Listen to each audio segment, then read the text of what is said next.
What is up, everybody, and welcome to the third official episode of the NateNightTalks podcast. Thank you so much, as always, to everybody on Clubhouse who has continued to support the rooms. Without you, this podcast wouldn't be in existence, so here's to you.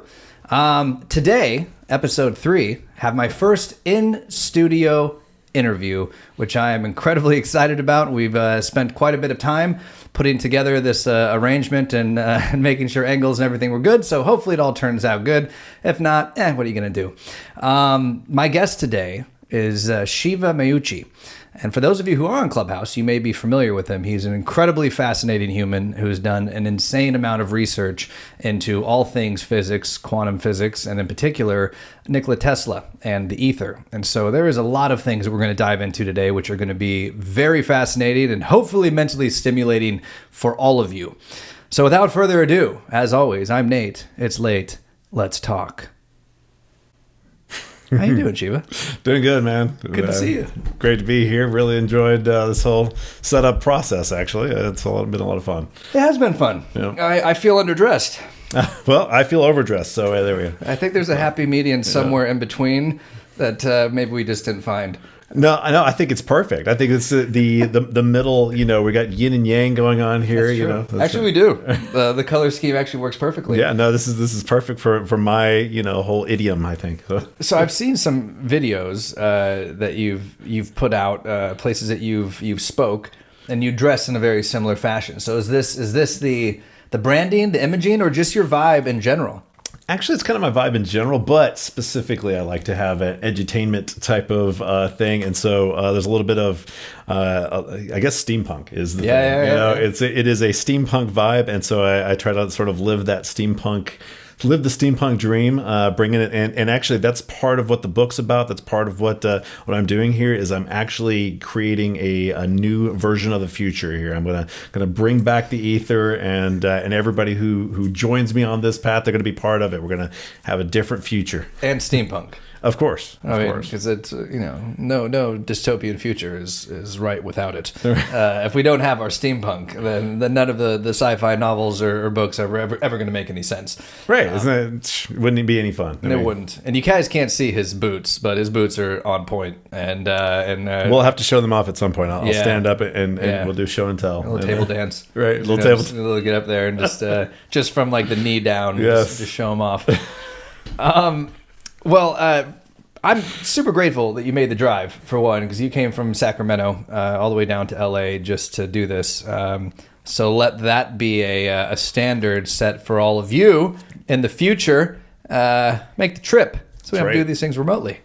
It's way better. Way better. Yeah, get that human connection. Exactly. Yeah. It really is, truth be told. It is. Yeah, it is.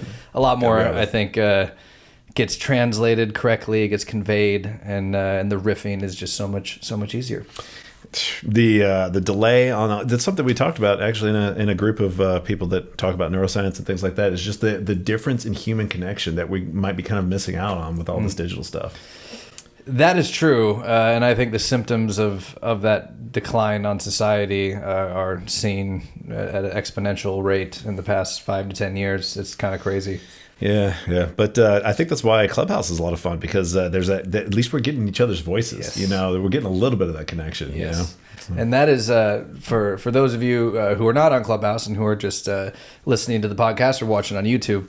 That is where I met Shiva. Was actually in my Clubhouse rooms on there, and anytime he came up on stage, he had some shit to say. I'll just put it that way. And it was always incredibly fascinating, incredibly well-researched, and very thought-provoking, and some would say controversial, depending on how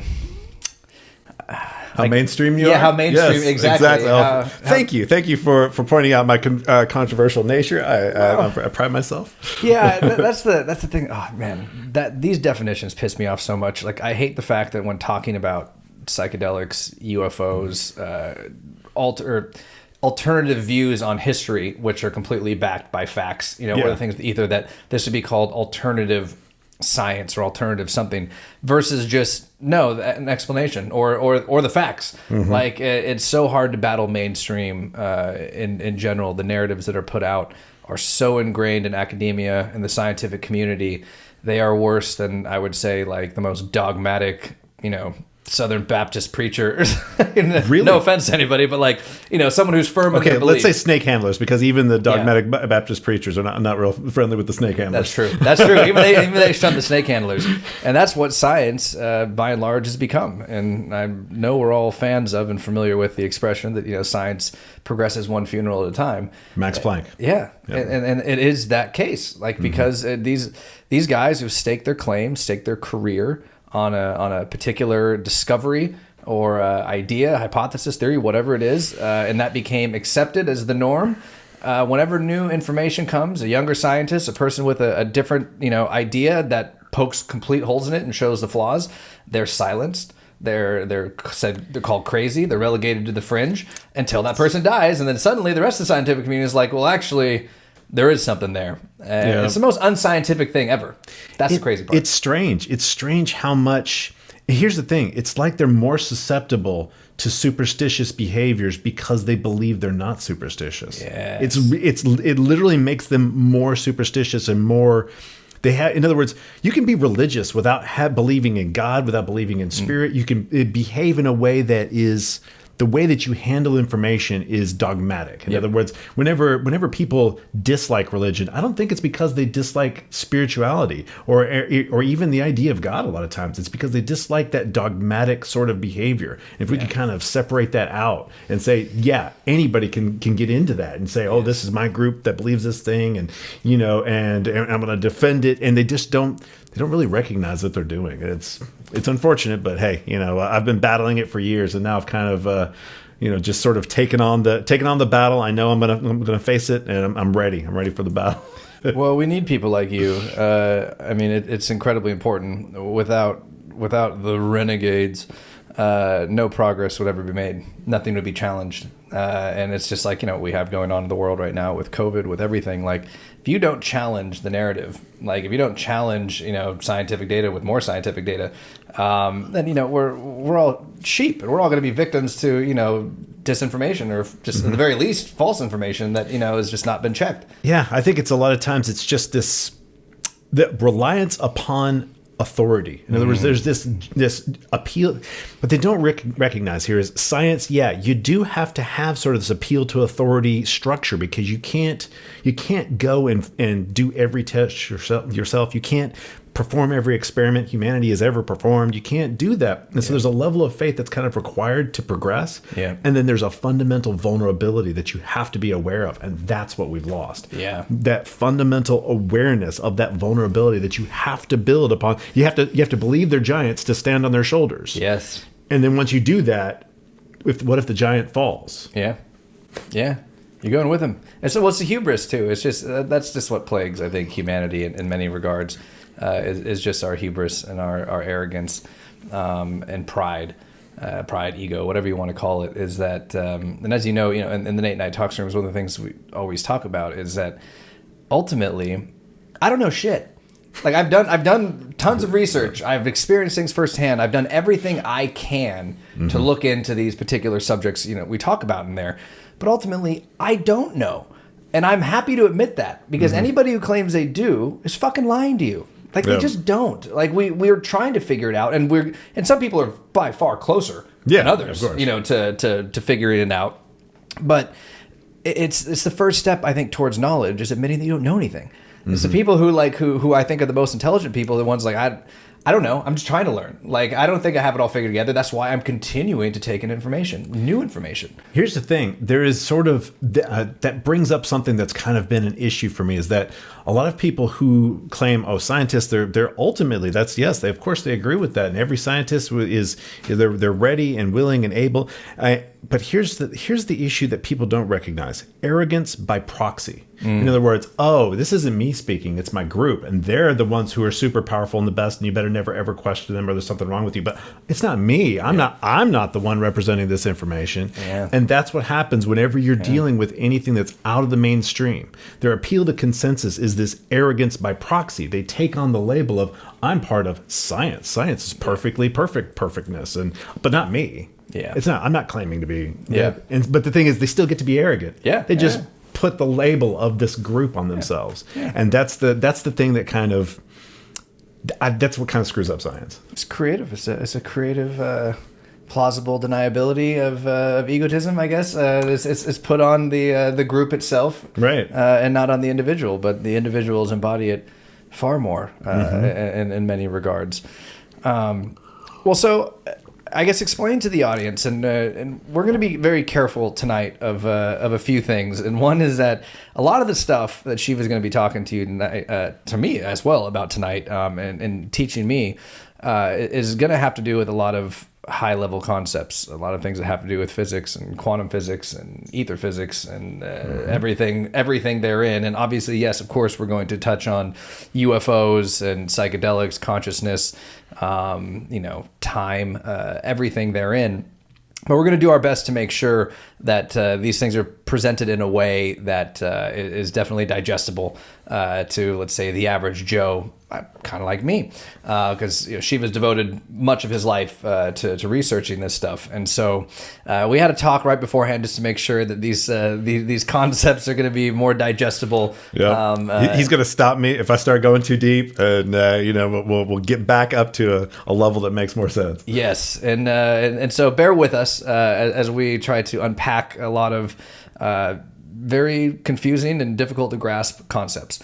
But I have full confidence and faith that we will. We're going to nail it. Yeah, we're going to nail this. We'll kill this shit. Episode 3, Tesla. 3, 6, That's right. 9. That's right. Shit. No All right. coincidence there. No coincidence at all. That was not deliberate. That was in the moment right now. I was like, wait a minute. Hold on. Yeah, I was like, hold on a second. There's something here.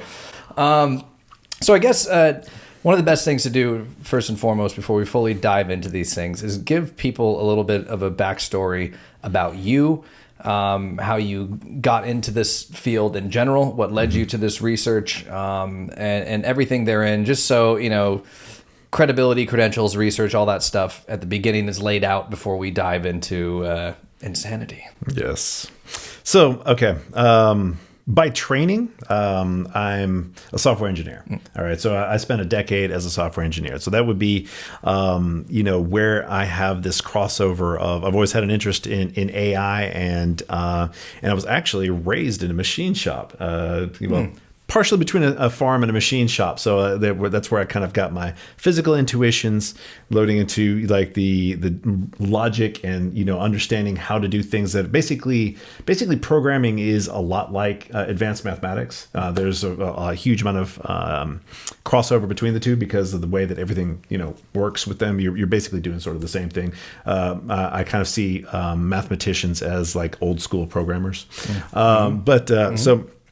So that's kind of where my professional training went. And then from there, I got involved in neuroscience because there's always been this background of attempting to understand the way that the human mind works, the way that, as I said, I'm really interested in developing AI. That's been a kind of a passion since I first got into programming. But it's been 10 years since I was doing professional programming. So it was 10 years of doing it, and then it's been 10 years since then, because then I went through a neuroscience course, which I audited a neuroscience course because I wanted to dig into these things. And the funny thing is I ended up doing a lot more autodidact kind of things. In other words, I did a lot of self-teaching, and that's why some of the greats of the 19th century physics, like Faraday, for instance, he was you find that some of these people who have a passion for learning sometimes are the ones who uncover new insights for the people to then, get in there and look at it and say, oh yeah, that is right. And that's where, by the way, Faraday is where Maxwell got his ideas for electromagnetism. And Maxwell is basically, he's the father of electromagnetism. We use Maxwell's equations still today as like the basis for understanding the way that electromagnetism works. And electromagnetism is visible light and all of the other, this kind of rays and that kind of rays, X-rays, gamma rays, all of it on the spectrum. So how did I get here was really kind of a weird set of circumstances, I suppose. So here in the background, I've got this desire for understanding the way the world works, the way the universe works. I was huge, sci-fi nerd growing up.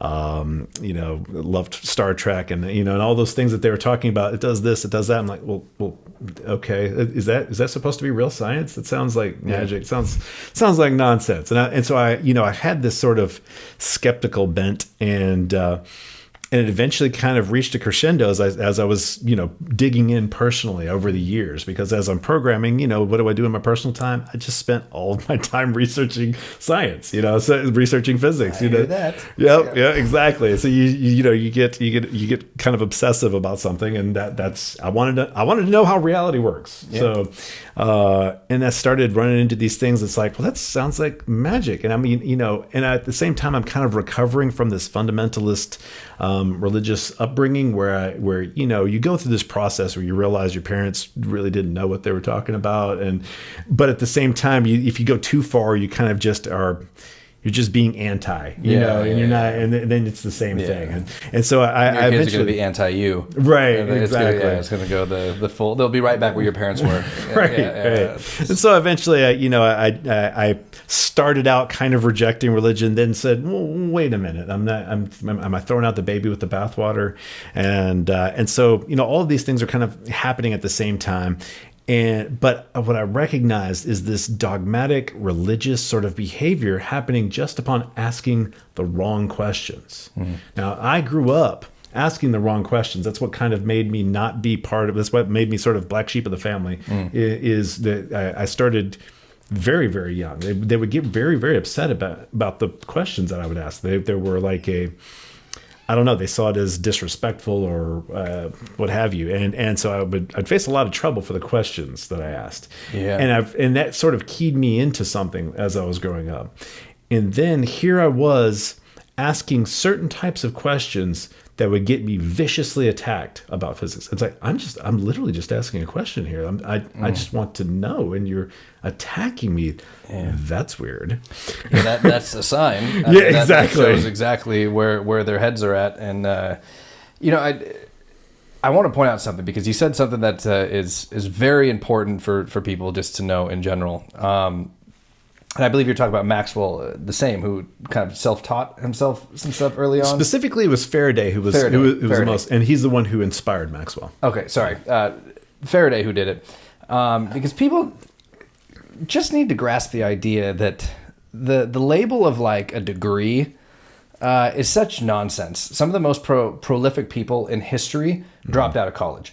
Or they never went to school in general. Like, there is a dogmatic structure within education that indoctrinates people, and ultimately, I believe, and I don't want to get conspiratorial here, but is deliberate and keeping certain things a secret, or keeping people more cogs in the machine.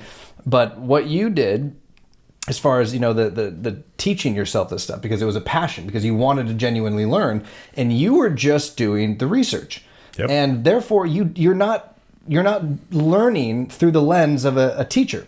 They're telling you how to interpret data. They're telling you what this means. But if you don't do that, and you're actually just taking it in, and you're doing the research yourself, you're free of all that stigma. You're free of all that narrative. And you can look at something perhaps and make an insane breakthrough.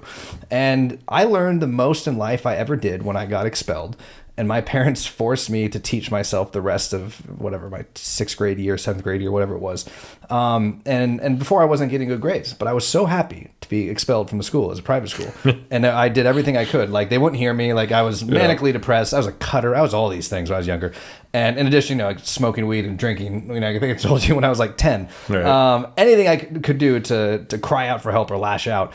And still, they kept me in this private school. So I was like, well, I have a way out, and it's not going to be pretty, but I have power to do it. Mm-hmm. And to this day is one of the best days in my entire life, as far as realizing that I truly do have the power. Mm-hmm. There's consequences to it, but I have the power to change anything in my life. Mm-hmm. I'm not a victim of anybody else's circumstances. And I was at age 11 at the time to learn that. Yep.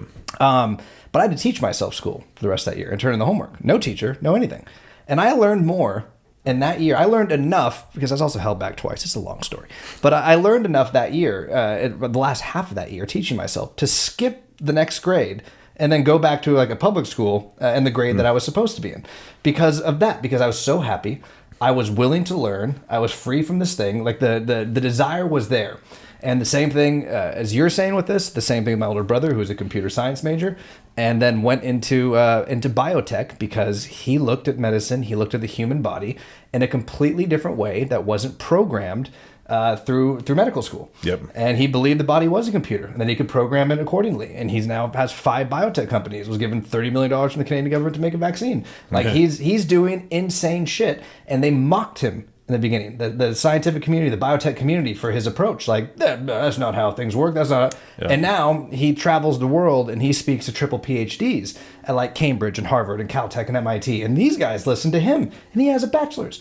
And so, but he it's just kind of except for I didn't make money off of it, but I at least do have some people with the PhDs and things like that are actually listening to me. Yes. Yeah. And I do want to dive into that, but it's just good for people to know.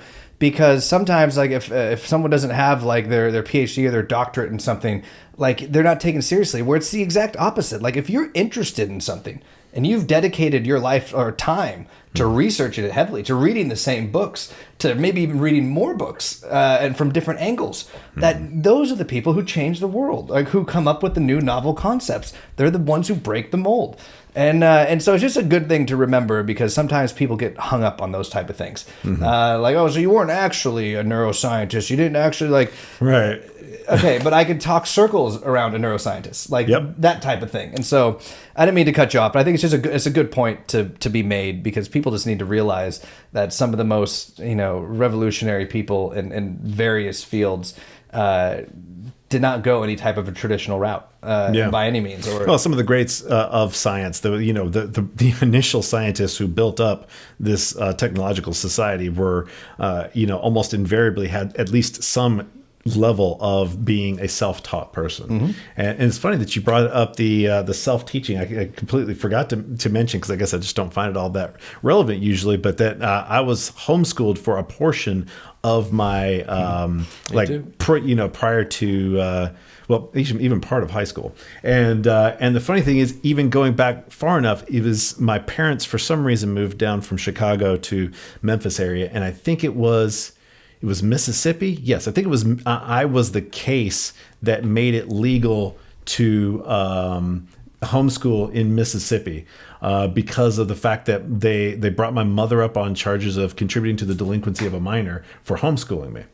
And then they tested me, and I was off the charts. And so then it just, so I was the case that made it legal. No way. Yeah, it was funny. That's a fun fact for you. Yep. Hey. Yeah. So that was I unfortunately though, I don't completely believe in homeschool unless you have somebody who's really dedicated. Yeah, me either. It takes a tremendous amount of dedication. Yeah. And unfortunately, it meant that I had to learn how to teach myself from a very early age. Yeah. And I suffered a tremendous amount of difficulty because of that. Yeah. And then went into regular school where I had to pick up all these habits that are part of like paper writing and things like that to finish out high school. But I was also way ahead on all of these other topics that I was interested in, which of course was science. That was the thing that, it's like I didn't have to, I didn't have to try hard with science. It was something that came naturally to me. As a matter of fact, I was a little bit of one of those weirdos. I think I probably walked a little funny when I was younger. It's so funny. I guess, it's a great topic anyway, because I think it is kind of important and maybe more relevant going forward as the lockdown takes place because of home teaching and things like that, kids not going to school. But I was homeschooled grade 1 through 3, and I didn't learn shit because my dad was a pilot. He was gone. My mom was a horse instructor. She was gone. No one was there teaching us anything. I was there with my siblings. It was Lord of the Flies style, teaching ourselves, and therefore we didn't learn shit. I was just trying to not get beat up. And so they then put me into a private school after my third grade of or third year of homeschool, and they're like, "Your kid's an idiot. We're holding him back. He's doing third grade over." And I was like, "Oh, sweet, this feels nice." And so I went there, did third grade at the private school. And then, and that was, private school where corporal punishment, spanking, all of that stuff. So I was like inundated with religious authoritativism. Authoritativism? It sounded good to me. I don't know. I might have just made that up. Authoritarian, maybe. Yeah.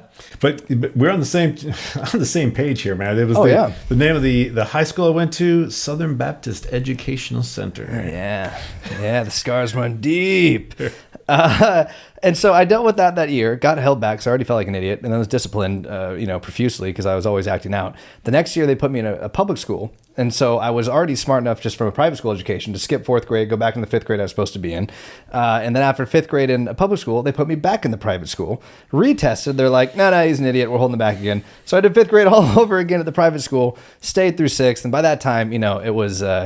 I was at my end. I, started drinking and smoking weed at the age of 10. I was like a cutter. I was like manically depressed. I was like crying out. I was like, just get me out of here. And no one would. And so that was the day that, as a culmination of many things got me expelled. But nonetheless, when that happened, it was, like I said, one of the happiest days of my life and the most empowering days of my life. And I learned more in that last half year than I did, I think, probably in all years of education prior to that. And so it's funny because we have a similar... I think in many ways, a similar backstory. There's definitely some crossover, man, because like the whole corporal punishment. I mean, the thing is, we went the 2 different ways. I went like super robotic, absolutely bent the entirety of my being to pleasing my parents, and so that made me where I was a 45-year-old man by the time I was 18. It was I was super hyper ultra straight line on everything, and the funny thing was I ended up kind of later on realizing I was just never going to achieve this absurd level of perfectionism that I was attempting to achieve, and it was making me very unhappy. So we both had the same kind of stressors and things, and then just different ways. right. Went the rebellious route, to say the least. But yeah, nonetheless, I think those things, as I'm sure you are incredibly grateful for them today because they molded you into the person you are, and so. We always have to have that perspective. And same thing, with parents. I love my parents very much. And you know that they did the best they could with what they knew at the time. And they were doing what they thought was right. And that's, really, I think all you could ask for from parents. Just means there might be some emotional things that need to be cleaned up and addressed later in life for a long period of time. Hence, my psychedelic use. But nonetheless, so let's bring it back then. Just so... in general, your past comes from software engineering for over a decade. Then you dove into neuroscience. But your whole life, though, you're always fascinated with science fiction. Same as me. And specifically science, man. I was just devouring science from the earliest age. And that's where asking too many of the wrong questions, man. I was asking too many questions, and that's what got me in trouble with my organized religion. And then that's what got me in trouble specifically with physics. Is asking the wrong questions. Funny how both of them are the same, isn't it? The reactions from both. Yep. Interesting. Yep. So when did you then start diving into the ether? Because that's what we're really going to be. And I think before we go deep into any of this stuff, we just need to explain exactly what the ether is, give the backstory on that for people who aren't familiar with it, with Tesla, and how that relates to Einstein and Newton and the variations of interpretations and the similarities ultimately between these things that people might not be aware of as far as them echoing what Tesla said, or at least Einstein in particular. See, yeah, that's the thing. So generally whenever anyone hears about ether, they've heard about through comic book movies and things like that. Man, even it's called Ethernet, the cables that connect things. Yeah. It comes from the concept that light has to be moving through something if it's something that's moving. In other words, so when you have something that's waving, right? So we figured out light's a wave, and this was back in, I think, was it Christian Huygens? Or I think he was one of the first ones to do. It's mostly known as Young's double slit experiment, where he figured out that light was a wave and pretty much proved it to the academic community during that period, and that may have been 18th century. Don't quote me on that, but the point is, we figured out something's waving. Well, a wave is like, if you think that a wave out there in the ocean can exist without water, you're crazy. And so that's where they thought, okay, well, if light's a wave, something's waving, because a wave is an action. It's not something that could be there on its own. Now, here's the thing. That's where the idea of the ether comes from. And then there was an experiment that everybody knows about called the Meucci experiment, 1887. And subsequently, 1905 is when what was that experiment? It was called the Meucci experiment. Was an experiment where basically Michelson wanted to determine how fast our solar system was traveling through the galaxy. And so they knew for sure that the ether is there in some way or another. And there was two different ways you could look at it. Either the ether is this kind of like a gel or something that's like kind of a hard grid that you can somehow move through, or it's a fluid that's, like the ocean. And so he went with the idea that it was like kind of this gel, and though nobody was absolutely certain at that time, it was just, you pick one and make an experiment and see how it comes out. And his experiment comes out null, because what he was doing is he's like, okay, if I make light race upstream and back downstream, like if you say you had a swimmer, they had to swim, he always swims one speed. Well, that's what a wave does, right? And so if I have him go up and back across a river that's flowing, and have him go across and back, those two swimmers are going to end up returning at a different time. Now, if you're moving, if the river is actually flowing, There's a current, yeah. right? Yeah. If there's not, then they're gonna, Right at the same time. right? Yeah. So the difference there is what the Michelson-Morley experiment was doing. Is like, let's assume that there's ether flowing by us. Let's make light race up and back versus across, and see what comes out, because there should be a difference that I can use with all these calculations to determine how fast we're going through, the ether. And it comes back as, well, theoretically null. I don't want to get into too many details there. It wasn't actually null. I actually showed and that will be relevant later on. Okay. But it was not null. But even assuming that it's completely null, so they come back at exactly the same period, and we know that we're moving at least 33 kilometers per second around, or maybe it's only 30 kilometers per second around the sun. That's how fast the Earth is moving. So we have to have gotten at least that reading, because they'd figured this out from the shadows and the moons of Jupiter, and some neat stuff. Yeah. And so he figured, okay, it's got to be at least that, and they didn't get that. Okay, that wasn't the reading that he ended up getting. Now, there's a whole lot of interpretation stuff, but he didn't get exactly that number, and then that became this weird dilemma. It's like, well, then what's going on? Is the ether surrounding the Earth and traveling with it? Is it is it not this gel at all? Is it or are we the center of the universe? Is light ballistic instead of a wave? Is it like these little balls that we shoot at things instead of the wave that we think it is? That they were certain by that point that it was definitely a wave. Yet here, the fact that it wasn't giving them a reading on this experiment was a huge thing in physics at that time. So that's where the ether came to, and then there's this division point where suddenly we have these doubts about ether. And then after Einstein, people kind of discarded this whole idea of the ether entirely. And that's where I tell a lot of story about the history and how and why, but the ether from beyond that. So that's the scientific. The ether is the how light, is doing its waving thing. It's the same. It would be the same with any wavelength, like sound or anything, right? So I think that's actually probably one of the best and easiest to comprehend examples I've ever heard, is comparing it to an ocean or a body of water. There are waves in it. In order for there to be a wave, there has to be a fluid that it's in. There has to be something there. So if there is a wave to light, and a wave to sound, and everything else, it has to be going through something. Right. It's waving. Something's through waving. That's why when in space no one can hear you scream, because there's no gas there. There's nothing to do. Yeah. So of course, if there's nothing doing this, you can't transmit sound. Yeah. And that's why there's no sound in space. So, but the thing is, there is light in space. Yeah. So then what's carrying the light? Yeah. And that's been the issue. And now, after a certain point, it's become a dogma that you're just supposed to believe. Just believe. Yeah. It's a field. What's a field? It's a field. It's a bunch of numbers. Here, I'll write down some number for you.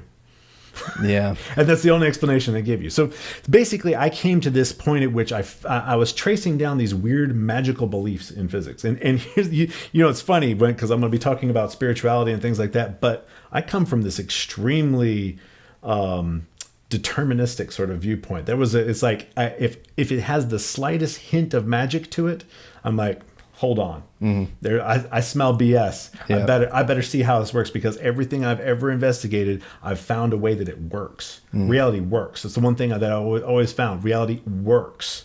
It doesn't just do stuff. Yeah. And that's been always my experience every time I looked. So then here I was like, okay, well then how does this work? Because you're telling me to just accept it. And I was told to just accept it a lot of times before now, and I didn't. Because I wanted to know. I wanted to know, is there a way that this actually works? Because that's how we built technology. That's how we got science, is we said, is it magic? Is that what's happening? Or is there some way that it works that we can understand underneath? And so that's what I found in science, is the place at which we stop saying that it works and we say, you just got to believe. And so that's where the story of Aether kind of starts. And here's the thing. Once again, let me reiterate, because this is really important. Aether is not at odds with relativity, because there is a version of Aether that works because it was actually developed before relativity. In other words, there is this point, and that's what I'm writing this paper about right now, and that is Minkowski space-time pseudoscience. And I'm actually discussing from an academic standpoint that this really strongly held belief has no empirical basis. This is incontrovertible. There is no empirical basis specifically for Minkowski space-time. That is the conjoining of space with time. There's no empirical basis for that, because that is separate from relativity. And that's where they try to say that they're the same thing. When they're trying to sneak one in right behind the other. And relativity is different. So this is... And maybe give people just a brief explanation of relativity, just so they... Yeah, that's great, because there's a fun. It is a really fun topic, because it is counterintuitive, and I can tell you a story that'll make you understand it better than you've ever understood it before. And I don't even need a thing to write it on. It's really neat.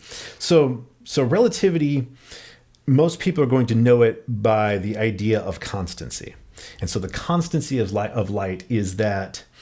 Now, we've talked about a wave has to travel in something. Mm-hmm. So like, for instance, if a nice placid river is going by, if I were to drop a pebble in it, that little circle would go out, but it'd also be moving past you, right? Mm-hmm.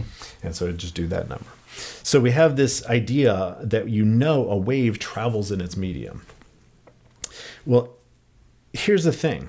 That means its motion with respect to me, I can walk with respect to it, and it's going to change my apparent speed. In other words, how quickly I can make the wave, I can walk right alongside the wave as it's getting bigger because it's going this way. So I could just walk right beside that little wave, right? And that would change the speed of the wave with respect to me.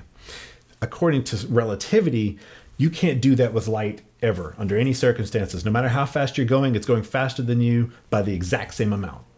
And that is something that right off the bat seems irrational. Just seems like, what? It just goes faster than you. You go fast, it goes faster. And there's a lot of different ways in which you can express this that are just really nonsensical. And that's where all the things like the twins paradox, and if you've ever heard of that, and there's all these different things all come from this one concept. However, this concept of constancy, the constancy of light, that it appears to travel the same speed, that goes back to the Michelson-Morley experiment I was talking about, that it appears to travel always the same speed according to you. So it's almost like solipsism, where you're the center of the universe, except light makes you think that you're always the center of the universe. No matter how fast you're going, it's going faster or by the exact same amount. That's really weird when you think about the fact of how a wave should work. But this was designed by a guy named Hendrik Lorentz, and it's actually, we still call it the Lorentz transform today. So it has to do with this math that is designed to create an optical illusion. Just like any stage illusionist, Lorentz would have been great in Vegas, because that's what he was doing, is he was trying to figure out how to make it so that the Michelson-Morley experiment could be null, but there was still an ether wind.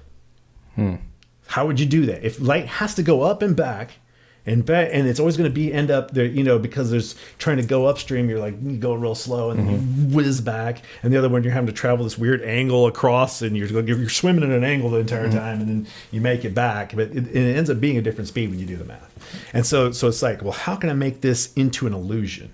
And actually, the funny thing is, there's even a reason why he did this that goes way back that I won't get into yet, because that's actually part of my paper.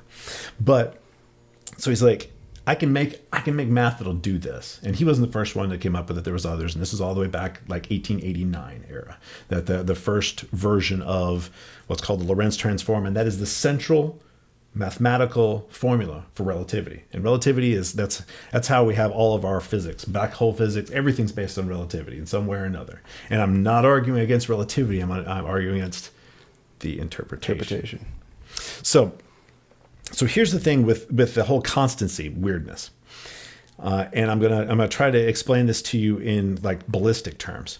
So what constancy means, to re-explain it another way, is let's say you're on a train that travels nearly the speed of a bullet, and as you're passing by, there's a guy on the ground with a gun. Bang, shoots in the same direction you're going on this nearly the speed of a bullet train. What do you see out the window? Well, you look out there, and there's this little bullet kind of starting to slowly pass you, but it's just falls to the ground. That's what you're going to see. Yep. Is it's kind of like right beside it because you're riding along with it. But according to relativity, if you're traveling nearly the speed of light on a nearly speed of light train, and a guy fires a laser just as you pass, what do you see when you look out the window? You would expect, just like the bullet, it would slowly be creeping by. But according to relativity, poof, goes past you at the speed of light. It's the speed of light according to him, and the speed of light according to you. What? That's where people always have this first problem, because it is weird, but it's a mathematical trick that has to do with the average. And so I'm gonna show you how to do this in a way that makes sense from just kind of an analogy. Layman's term the shit out of that one. Right, because it's weird. Yeah. That's interesting. So that's basically the premise of relativity, is that constancy of light, that instead of the bullet riding beside you, it's past the first wavefront of light passes you at the speed of light. So here's how Lorentz, Fitzgerald, all these people prior to relativity came up with the math that is the very central basis of relativity. And that is, they said, okay. Now I'm going to tell it to you kind of ass backwards, because that's the only way to really understand it. Is from starting with time and instead of starting from all the other physics concepts that are a lot more difficult. But let's pretend I have a time gun and I can slow time on your train. Okay. So, and I can just adjust it to whatever I want. Now, what will you see if I slow down your time and you're inside the train? What's your experience going to be like? Well, if I shut all the shutters and stuff so you can't look outside, you won't know. Yeah. Everything will be exactly the same to you because I've slowed your time. I've slowed everything, the falling of drinks, the cups, all of them, and your perception of it is still going to be slowed as well. So your perceptions will be slowed exactly the same amount that things are slowed. So you're just going to have the same experience and not know any better. But if I open the window and you look outside, what you're going to see is, because your experience is happening slow, everything outside is going to be running around really fast. And you'll be like, oh, my time is slow. What on earth? He hit me with the time gun. Yeah. That bastard. Got me again. So here's the thing. Neat trick about that is, if I slow your time and make things outside happen really fast, couldn't I calibrate the time with my time gun so that when you're traveling nearly the speed of a bullet, the bullet outside moves past your window faster than it should because your time is screwed up. And I could calibrate it so it passes your window at the speed of a bullet. So what I've done is I've tricked you by screwing with your time. Mm-hmm.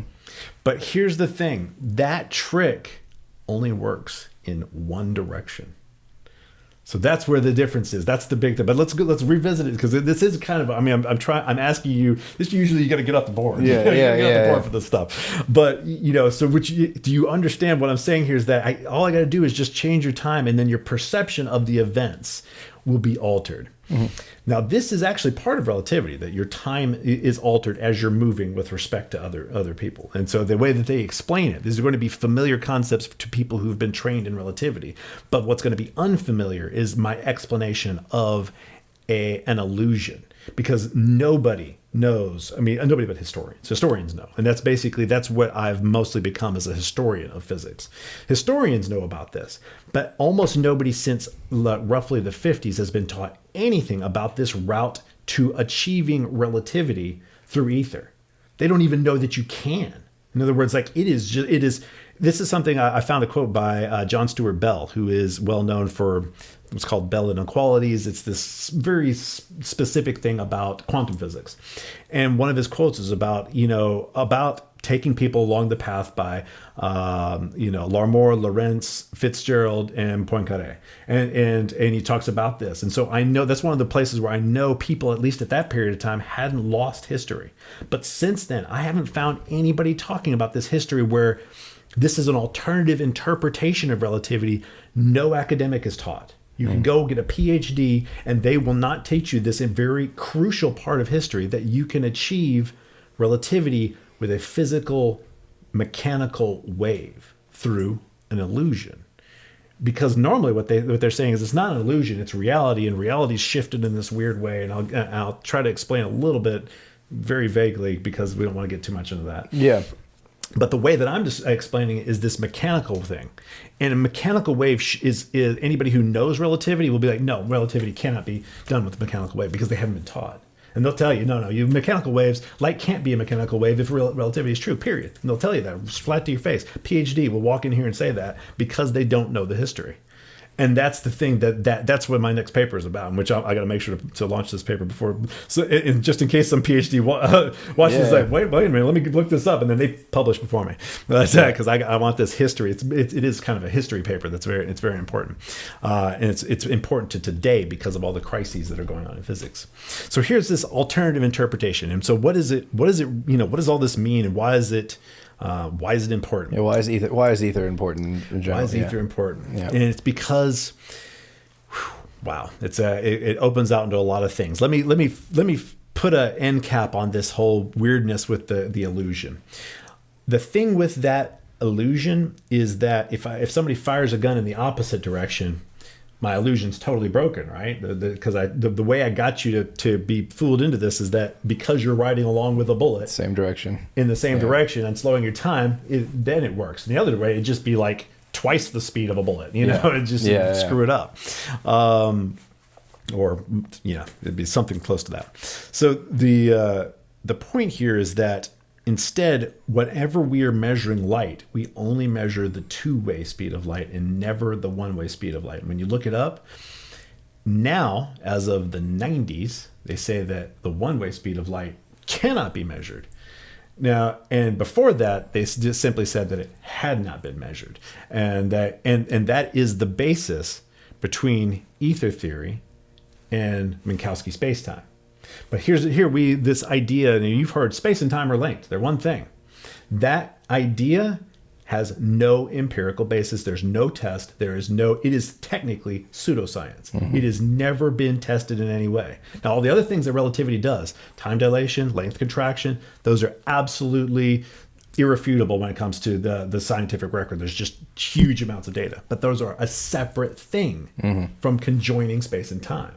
And that's what I'm talking about. So what does this mean? That the ether is a valid scientific concept that explains things in a completely different way. It comes at it from a very different perspective. If we understand this idea of there being a substance that for some reason does this weird shortening trick, and I won't get into the mechanics of it, but it works out. It works out from electromagnetism. I've been my most recent paper, I'm citing things from Oliver Heaviside. This is the fellow who gave us our best understanding of Maxwell's equations. We're talking about this stuff it was already there in 1889, just 2 years after this experiment, and that's many years between then and 1905, where theoretically Einstein destroyed the ether in 1905 with relativity. But the thing is, that's not what he did. And by 1920, he said, space without ether is unthinkable. And you read all these things, and you're like, how are they saying he had 5 years after general relativity, and he gives this long speech about how space without ether is unthinkable. And I've got 5 different quotes at the minimum all throughout his career where he's saying constancy has to be abandoned. And what it is they just didn't listen. That's or something. That's the other thing, is or something. And I'm loath to say it's a conspiracy. I'll say it. or something. Or something. Or something. Because he sits there and just goes on and says that, and he's talking about the ether. He says you have to have an ether, and you have to give up this idea of constancy. And what he meant was two-way constancy instead of the illusion of it. That's what he was talking about, because he knew about this stuff. I'm talking about history he was privy to. That's why he said there has to be an ether. That's why he said you have to give up constancy, when anybody who's taught this is that, well, constancy is the very central basis of special relativity. You can't have relativity without constancy. They're one and the same. You especially can't have Minkowski spacetime without constancy. So there's this whole story, and all of this relates to this thread that goes up through into quantum physics as well. Like, people have heard about, now anybody who's like gotten interested in quantum physics, they're going to be aware that there are these alternative interpretations, like you've probably maybe even heard of. So there's many worlds, and then there's Copenhagen, and those are the ones that they'll let you talk about, because many worlds, well, the world is split into the infinite possibilities, and all of them exist. And then the other one is the Copenhagen interpretation is you think it and it collapses the wave function, and that's what makes it real, kind of. And that's kind of the general feel that most people get about these two. There's another one, though. Maybe just briefly define or compare and contrast, for the sake of clarity, constancy and ether as it pertains to explaining light and speed and time and everything that you've talked about before. So the understanding of what the world is, what it's made out of, how it works, all these things in the 19th century. And these are the guys like Lord Kelvin was a central figure in, there's J.J. Thomson and Lord Kelvin are these major figures in the 19th century. And they built all of the tools for modern physics along with, they built a lot of the tools for modern physics, like topology, knot theory. There's all of these things that are part of our tool belt in physics that they built. And they were building them on ether. In other words, it was all based on ether. Maxwell's equations. He goes through just this huge, long explanation of how the ether is moving and these wheels and pulleys, and it's all based specifically on ether. So constancy, the idea of constancy, is the two different ways in which we're talking about it here. Is in one case, it's theoretically a reality, and the other way, it's an illusion. So it's like, if you first believe the illusion is true, what do you mathematically have to do to reality for the illusion to be true? And that's what Minkowski spacetime is. It's a mathematical representation of, if the illusion is the truth, that light just travels the same, and we just accept it. We don't think about the fact that it doesn't work mechanically. We make it work mechanically because we believe that reality is fundamentally four-dimensional, and there's everybody's at a weird angle through space-time, and then there's these problems that we won't think about, that and there's just a wide array of things I could talk about here that once again, this is a conversation I can have with any physicist, which is why on my channel I've got conversations with physicists, because a lot of them who are really the ones who work on things, the ones who actually develop things, they are not the same as the people who are into theoretical physics where they're more into the theory. In other words, experimentalists versus theorists, there's a big gap there. And what we hear from is more the theorists than the experimentalists. So the difference between the two ends up meaning that there are all these implications that go all the way up through science, where this medium could be storing information. This medium could be having these effects on the brain. It could be, there's these things where, specifically the storage of information is the biggest thing here. That's the big win, is that when there is information in the medium itself, in space, in the ether. There's all in the ether, exactly. Then there's so many things that open up and change. And that is very, very, very much a supportable conclusion from coming at it and looking at how do you arrive at modern physics with this version of relativity, because it's just a different version of relativity, and it goes right up into pilot wave theory. And then you go and you chase that down. You find out, oh, there's all these guys working on pilot wave theory.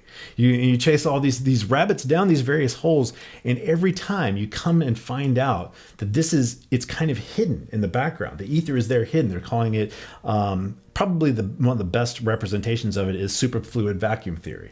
That's what they'll call it, the superfluid vacuum theory, because you're not allowed to say the word ether. Oof, man, no, it gets you in big trouble. But you can say superfluid vacuum theory. And that's the thing, is like it's a fluid that behaves in a certain way, and that is accurate, that the ether would be best considered a superfluid, because that's the only mathematical thing that'll work with our modern physics.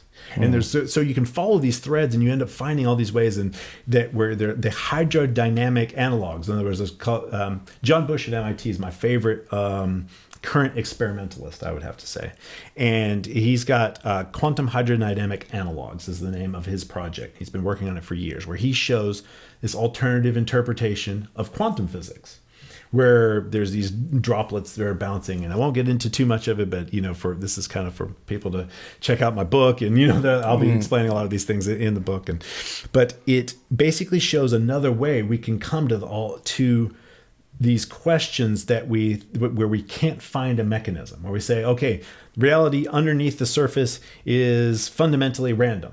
That's not actually true. You don't have to have a fundamental randomness below a certain level. You can actually have information that is altering what appears to be random. And then it's a lack of our ability to get at the information that is making it look random. And so you have to treat it as random, mathematically speaking, but there's actually a pattern underneath that we may, if we now know that it's there, we may actually be able to gain some access to it. So here's a question. And for everybody, just once again, I'm tasked with trying to make sure I keep Shiva speaking in a way that we can all understand and digest. And so if you are a physicist or anybody who is really well versed in this stuff, definitely go to his YouTube channel. What is the YouTube channel? Steampunk Physics. And see some of his very detailed videos on this, and ones where he's actually talking with other physicists if you want to get down into the nitty gritty of it all. And same with his book, which I believe will be coming out next year, roughly, right? Mm-hmm. And so probably mid next year. I mean, is there a website too, if I had to plug, that you'd have your papers on? Well, I've got a link tree on my Instagram, but some of my videos will have some of my papers on there. And when I publish this paper that I'm nearly finished, I've been telling you about this one that I'm working on. When I publish this, can you put it in the low bar if you're going to have this on YouTube? Yeah. Let's do that, because this paper is going to be specifically about addressing how and why you arrive at all of the various calculations, and how this is just an interpretation. Yeah. That's the thing that's very important, because there's so much. We can't have a revolution in physics by throwing everything away. That won't work. I mean, because there's so much designed based on current technology. All of it kind of goes back to that. Yeah. But you can, when you understand it's a difference of interpretation, that the structure that we've put on it.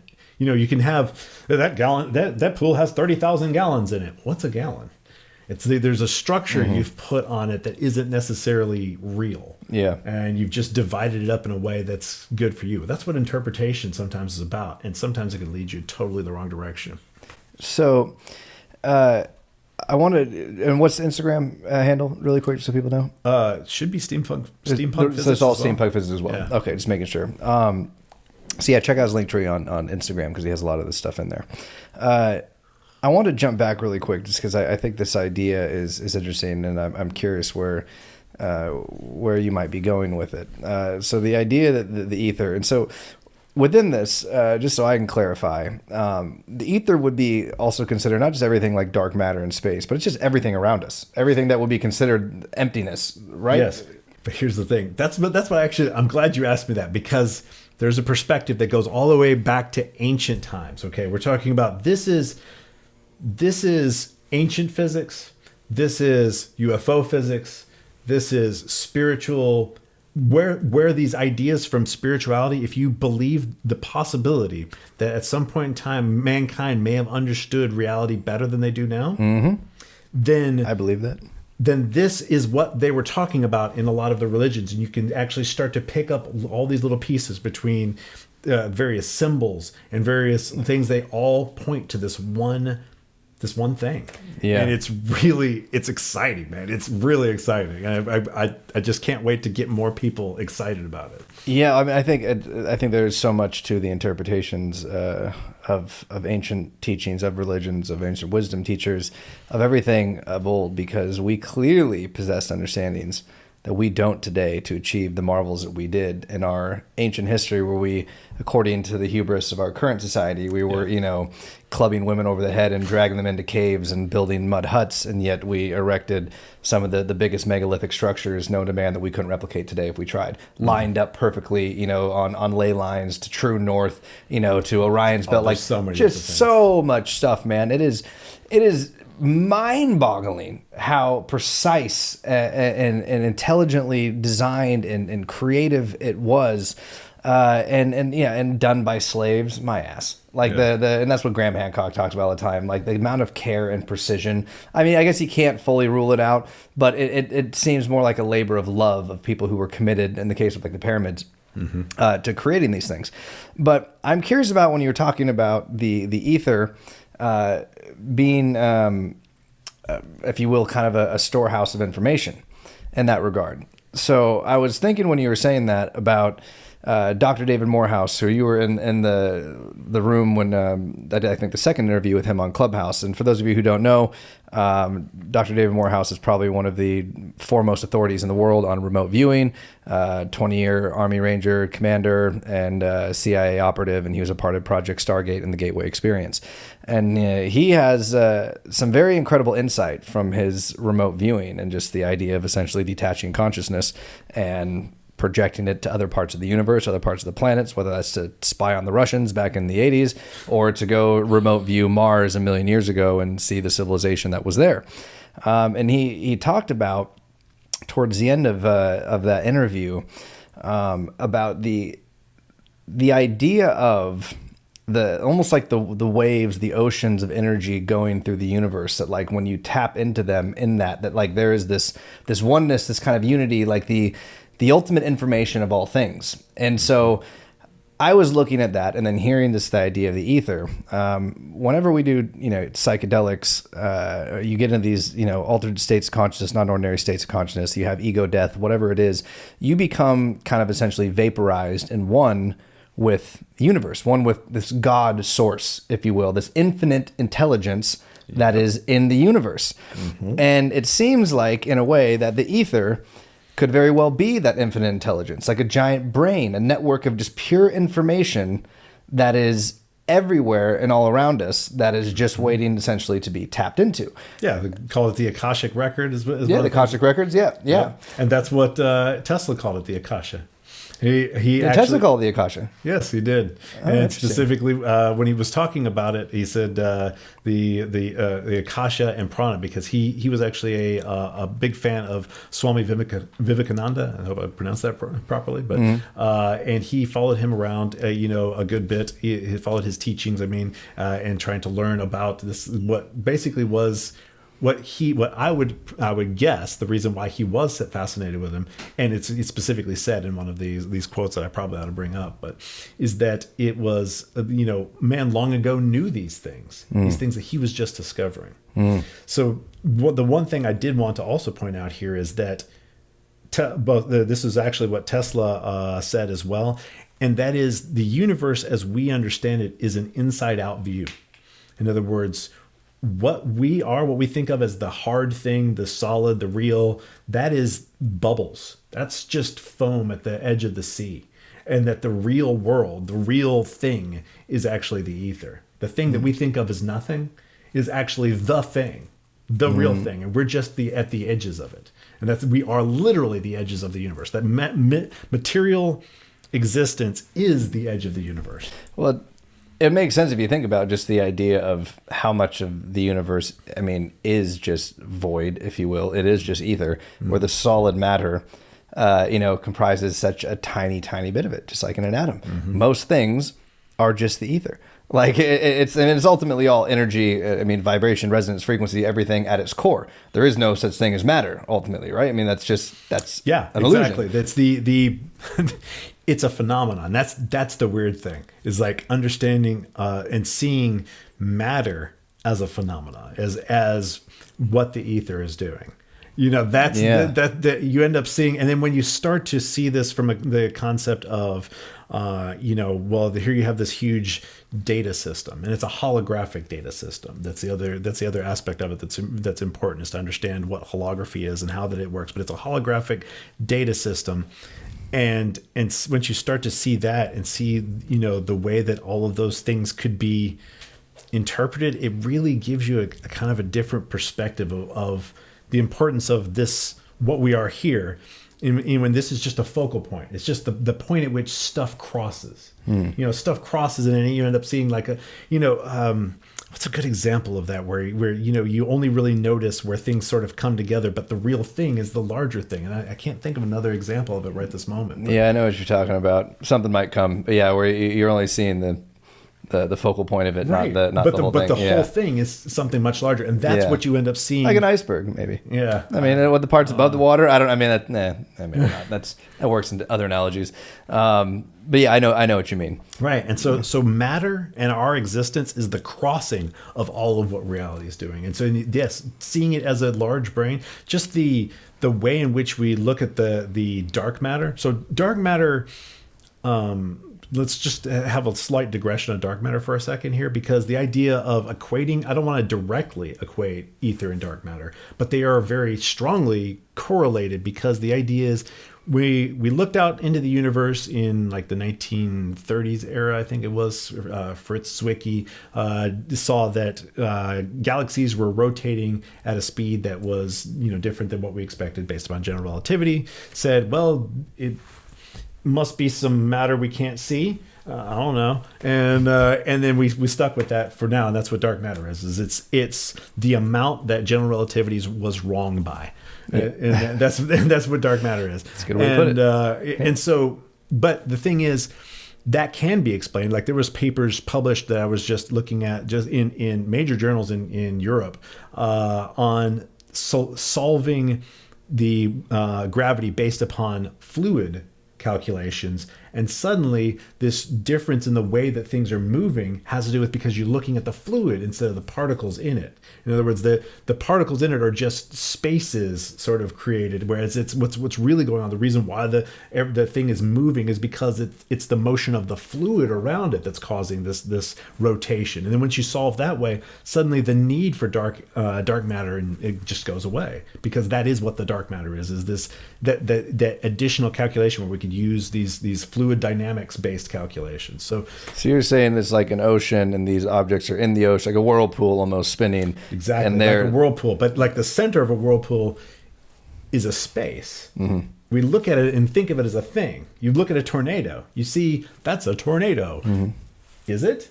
Because what you're looking at is a phenomena. It's the reason why you see the droplets or the edge of the funnel cloud. Well, first off, even the edge is an illusion, because just right beside the edge there's tons of wind that will tear you apart and kill you. Yeah. So when you think of a tornado, you're already limiting it down to this weird little edge. Mm. Well, even what causes that edge, that's just a change in the relative humidity, where the water in the air becomes droplets, and then it fogs it up. So it's just a transition point at which the speed of the air has changed the density of it, and then altered the relative humidity so that you can see this edge. And it's kind of useful when we want to represent a tornado, to draw that edge. It, yeah. But the edge isn't even real. And the tornado, well, that's just the focal point of a storm. And so when you start seeing these kinds of analogies about what matter is, what we are, where our consciousness is coming from, this larger thing, then there are questions of free will and things like that start to go, wait a minute. Maybe the whole reason why I have this weird idea of free will and always have these problems is because I'm thinking of me as something that's too small, and not recognizing that me is the things that lead to this focal point, not just the little focal point. Yeah. Yeah. So to I guess drive home really quick the Tesla angle with this, diving into ether, because this is what he used to explain things, and in my opinion, I think Tesla is probably one of the most prolific, people of our time, who's kind of been most things he's done are not accepted by the scientific community anymore. I mean, outside of some basic things, but when it comes to something like this, like the ether, which really, if we're talking about something getting you closer to the unified field theory, in a way, I'm assuming this provides a far better or more plausible explanation for things. Yes, a mechanical one, that we no longer have to believe in any magic at all whatsoever. But do we, if we redefine what magic is? Yeah. And so I guess just for the audience, before we go forward, what specifically did Tesla say about the ether? Because one of my favorite quotes from him, which I'm probably going to butcher now, is, but the day we learn to study, the non-physical, will make more scientific progress in 10 years than we have in, hundreds of years prior.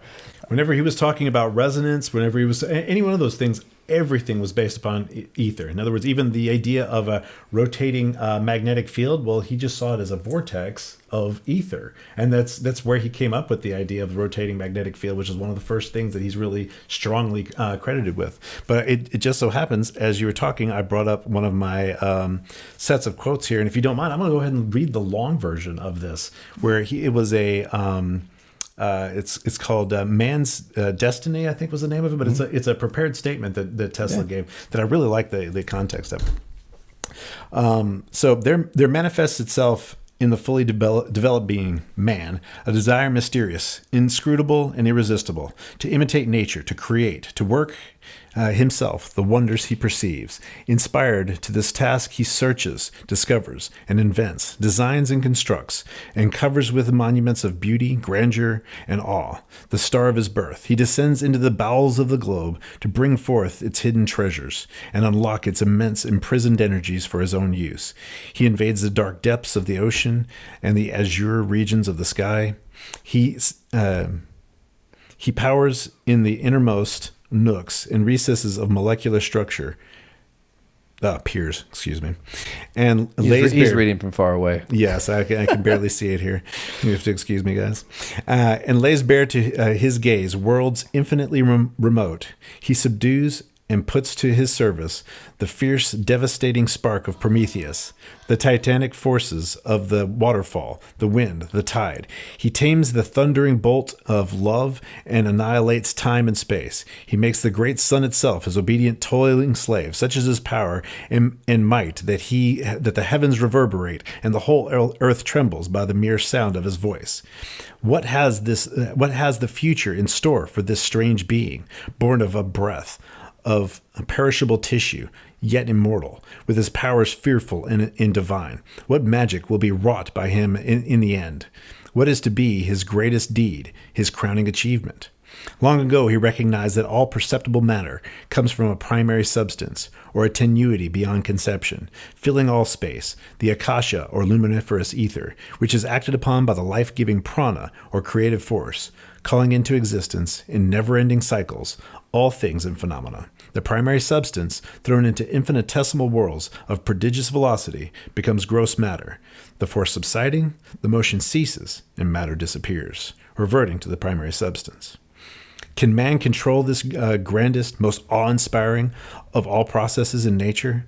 Can he harness her inexhaustible energies to perform all their functions at his bidding? More still, cause them to operate simply by the force of his will? If he could do this, he would have power almost unlimited and supernatural at his command, but a slight effort on his part, old worlds will disappear, and new ones of his planning would spring into being. He could fix, solidify, and preserve the ethereal shapes of his imagining, the fleeting visions of his dreams. He could express all the creations of his mind and on any scale, in forms concrete and imperishable. He could alter the size of the planet, control its seasons, guide it along any path he might choose through the depths of the universe. He could cause planets to collide and produce his suns and stars, his heat and light. He could originate and develop life in all its infinite forms. To create and annihilate material substance, cause it to aggregate in form according to his desire, would be the supreme manifestation of the power of man's mind, his most complete triumph over the physical world, his crowning achievement, which would place him beside his creator, make him fulfill his ultimate destiny.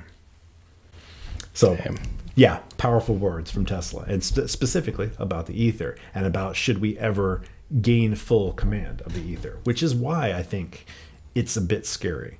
I think so. Anything like this, it is we kind of stand at the precipice of a bird exiting the nest, and I think that's where mankind is right now. Is that we either fly or fall, and perhaps that is the essence of why now for a lot of things.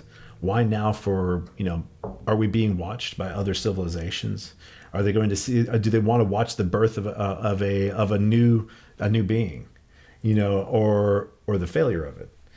And who knows? And maybe they don't know either, and maybe nobody knows. And people are waiting with bated breath to see. People from other places, are waiting with bated breath to see. Will this birth, will it happen? Will it be beautiful, or will it fail? Will it die? Unfortunately, and I think a good thing to kind of maybe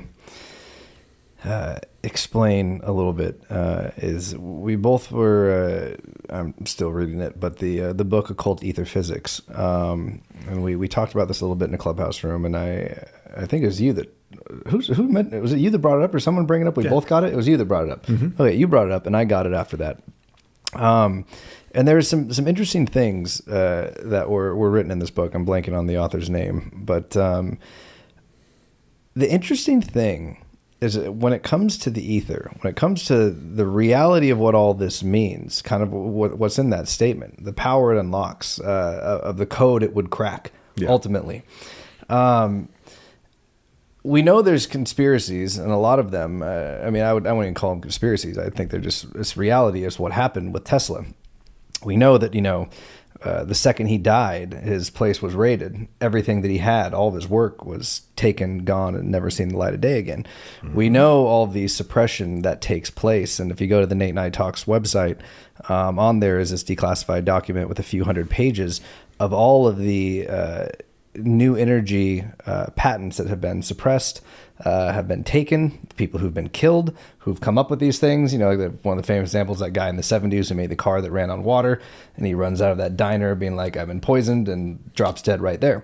There's many stories. This isn't like a one-off thing. There's countless patents that are confiscated by the government or disappear or whatever, that ultimately have to do with revolutionizing energy.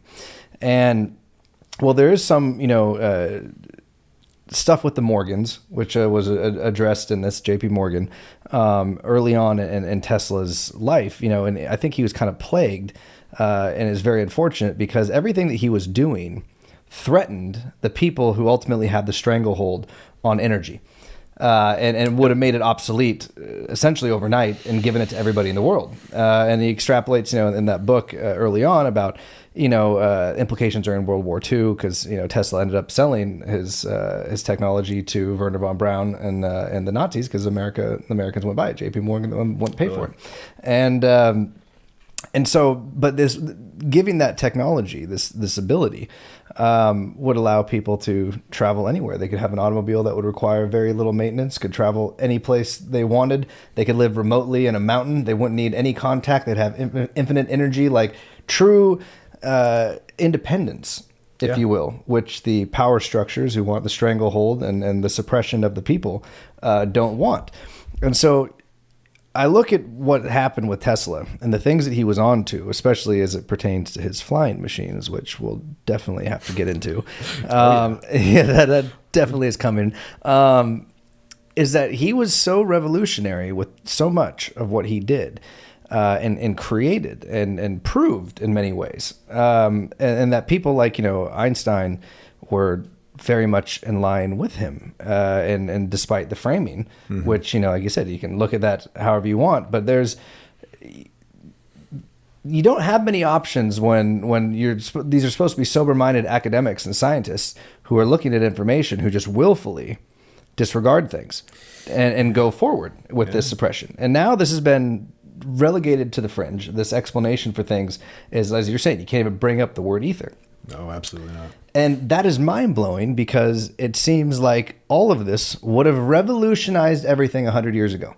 We would, I mean, in ways that we couldn't imagine. And now there's the conspiracy side of that with you look energy. at the timing of his death, and you look at the timing of when his papers were confiscated, and the timing of the bomb, and there's some weird timing issues there to look at as well. Yeah. Yes. And so you have the energy component.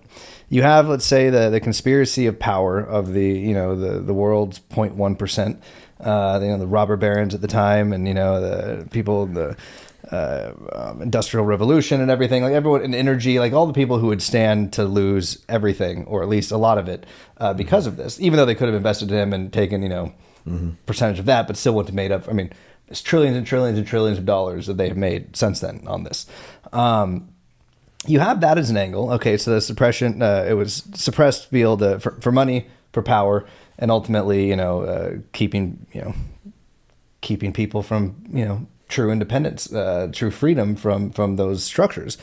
Yeah. Or you have the other angle, which is what you're just talking about, of what this actually unlocks. What if, based on that speech, if humanity really did unlock this and had that power, are we fucking ready for it? And the answer is no. I mean, no fucking way. Based on what we've done with the atomic bomb, what we still do today, as far as how warring we are with the society, this tribalism, we can't even agree as a species, which goes in the UFO thing of if we can't get along with ourselves, then how the hell are we ever going to get along with a species that is of a completely different evolutionary origin and a completely different way of life? It's foreign from us in every possible way. And so it looks like there's two possibilities, or it could be a mix of both, for this information to have been suppressed and disproven, and now relegated to a fringe and stigmatized to no end, that if you bring it up, you're a kook. You won't be respected by anybody in the scientific community. Yep. And the thing is that changing? Is the question here. And I think the answer is, just recently, the answer is yes, because there's been a long consideration of if humanity can survive what's coming. In other words, it's like, will humanity survive, or at least this version of humanity survive, and being technological society, et cetera. Of course, when you're talking about humanity as a genetic line, well, if, 5 people survive, I'm not talking about that. Civilization. I'm talking about, what we are, our cultures are, and who we are, and the genetic diversity and all of that, will that survive? And when it comes to the changes happening to our climate, regardless of what you might think the reasons for it are, the answer is very questionable, and it's rapidly changing, faster than most people think. And there's certain things that I think people don't even really want to talk about. Like, one of the ones that I find really strange that nobody talks about is how fast the magnetic pole is shifting, the speed at which it's moving. Okay, so to anybody who thinks of that in human terms, they're like, oh, well, it's only moved a couple of miles a year, or I don't know what it is, but it's some absurd speed on terms that have to do with geological time frames. It's flipping out is what it's doing on those kind of time frames, is which when you're looking at the movement of a pole, that's what you look at. You don't think of it in terms of humans. You think of it in terms of what's really going on.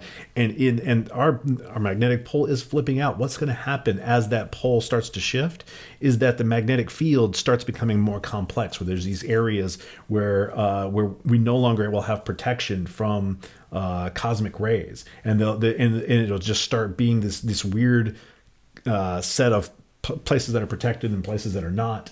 And this may be happening. This may actually come in the next 50 years, even, along with all the climate change stuff. And it may be actually locked in with the climate change. There may be a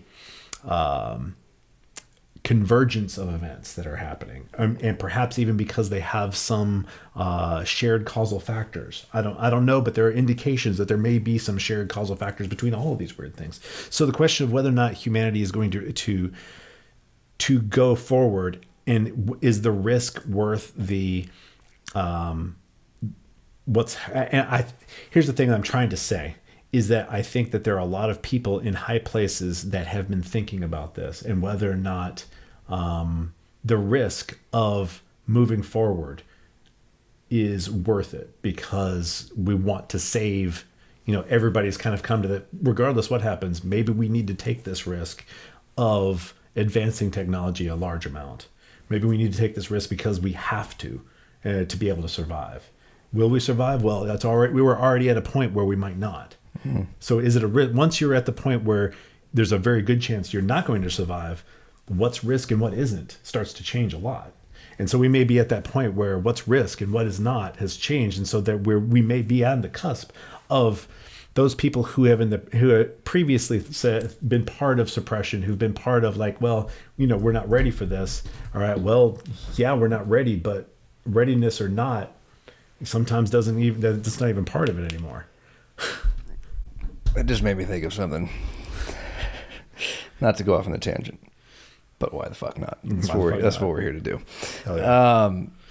This just made me think with the doom and gloom scenario, because we are, and I think that can be felt. And I have a whole weird feeling about this too, whether or not, mentally, the mental state of the world. With everything going on, that I don't know if it's just a result of everything happening with COVID, just like the stress, but I feel like there's almost some type of a biological or a radio wave, some type of effect that's happening on our brains, which if you talk about electromagnetism, you talk about pole shifting, the effect that's going to have neurologically on people, there will be an effect. Like we're tied to that. Like we are. All things are.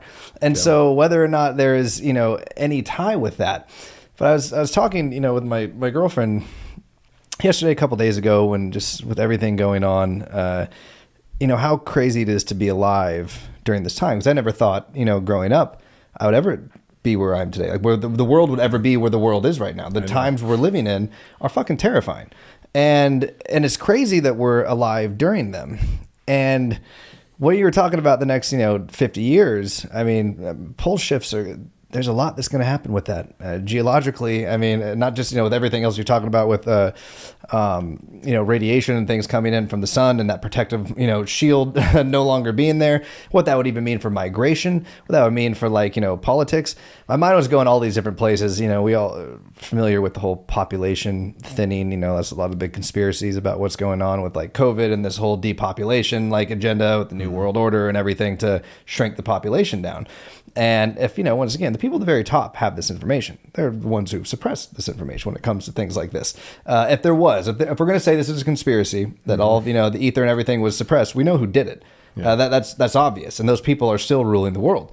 And so they would be privy to this information and be aware of what's actually happening and know that if this is all taking place because of our greed, ultimately they're the ones behind it. They may be the ones responsible for it anyway. Oops, sorry. Yeah. But that there'd be no way with all, over 7 billion people on the planet that we can migrate to particular regions that might end up being this way.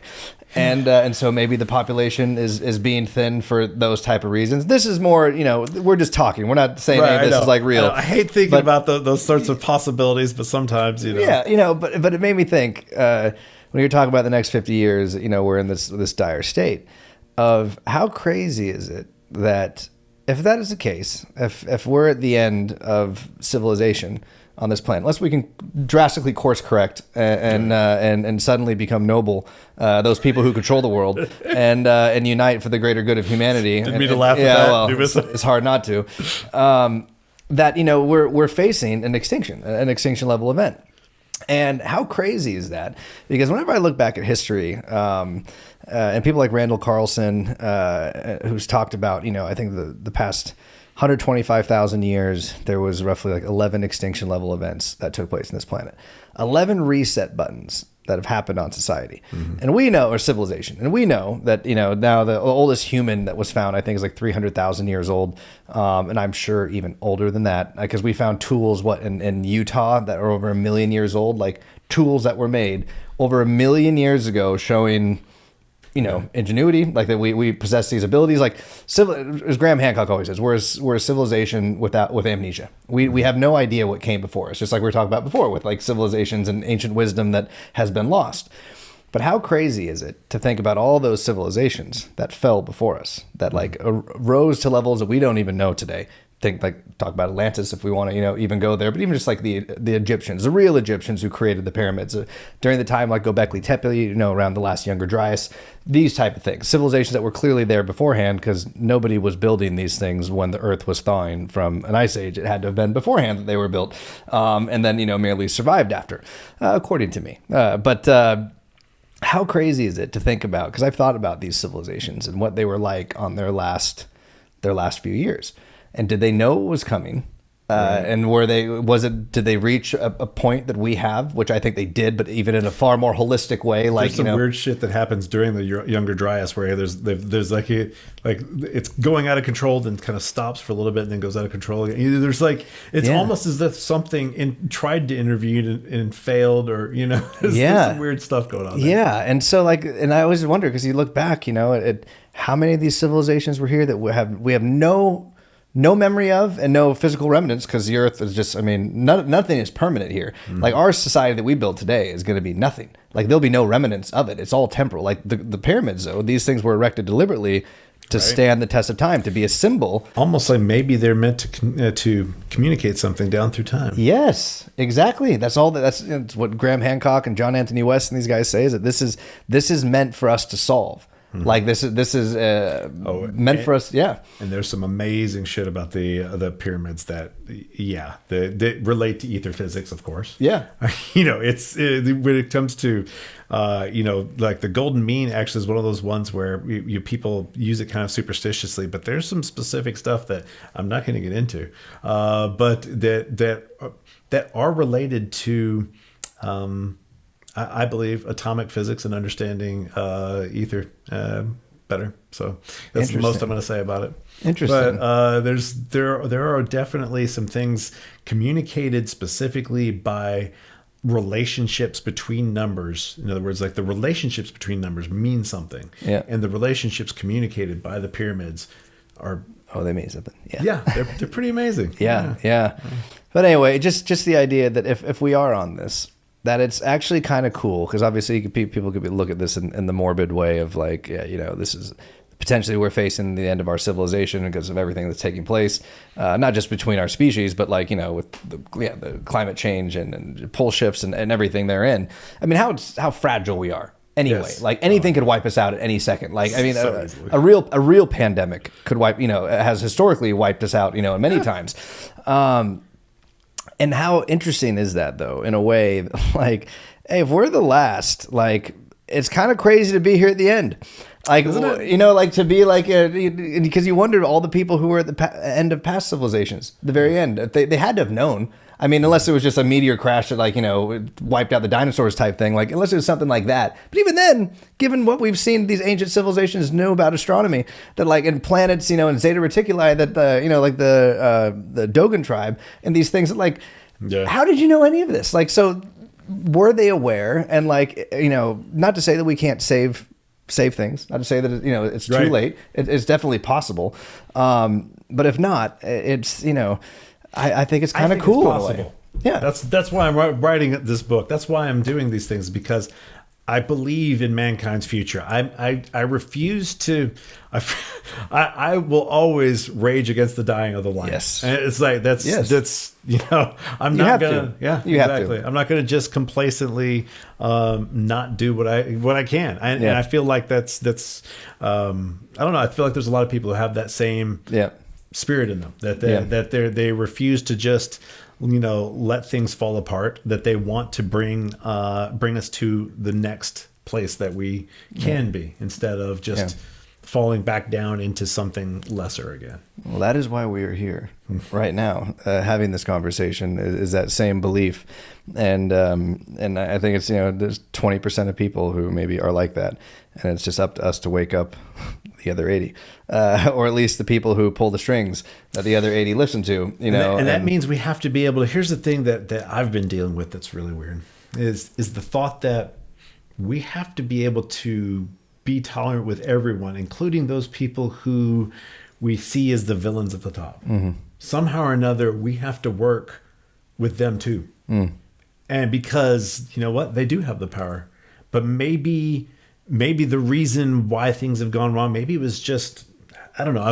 One of my favorite book series that kind of introduced me to this idea was the Michael Moorcock's Elric series, where it's the first time I was really introduced to a anti-hero, I think is what it's called, and where he just he's in this position as the ruler of these people, and it makes you empathize with somebody who's doing some shit that's really god awful. In other words, if you don't see it from inside his world, you see it's like the things he is doing is just villainous. But then you see it from inside his world, and you're like, and he had no freaking choice at all. This is shit. Yeah.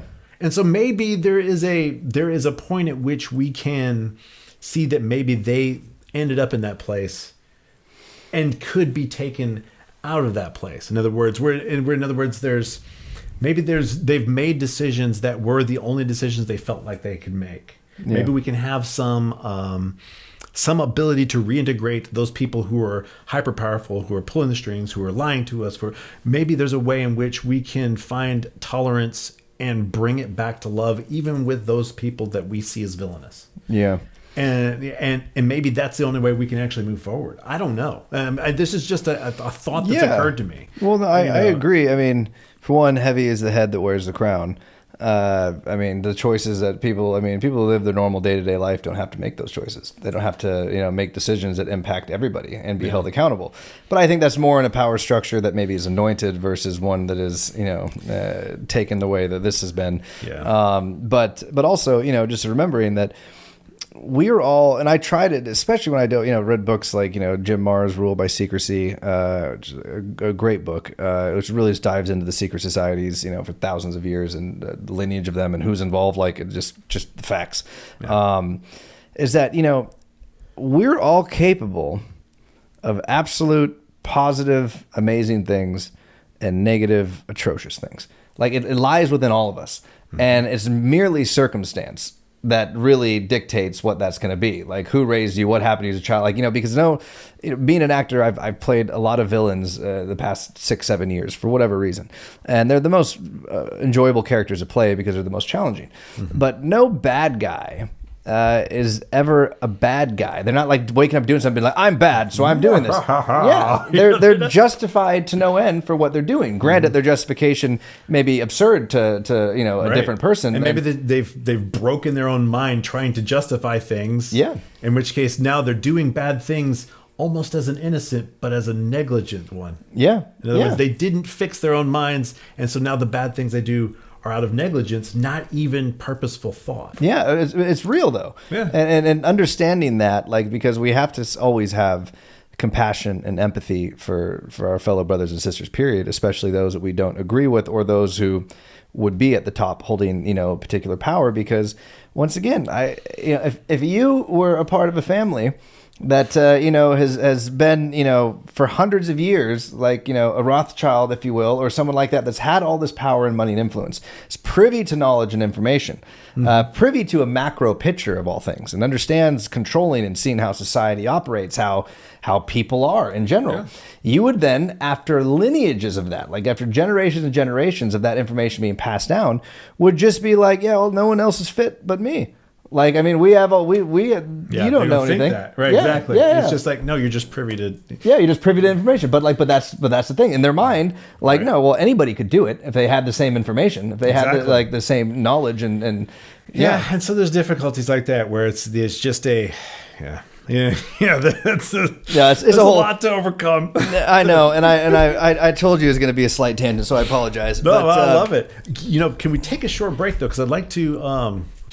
Yeah, so this reminds me of some of the personal experiences with, you were talking about the whole, like, people who are being offed for revealing too much information about, technologies that might be advancing us, and threatening to those. Yeah. Right. And so that's something that actually has concerned me in the past. I have to admit, I've been a little worried about that, which is why I have been. I'm sorry. I'm not the selfless hero willing to just die to try to get the information out. I'm sorry. I have a beautiful life with my mate that I want to protect, and so I have been a little careful about it. But I have been, like I said, I have been feeling like maybe it's okay now.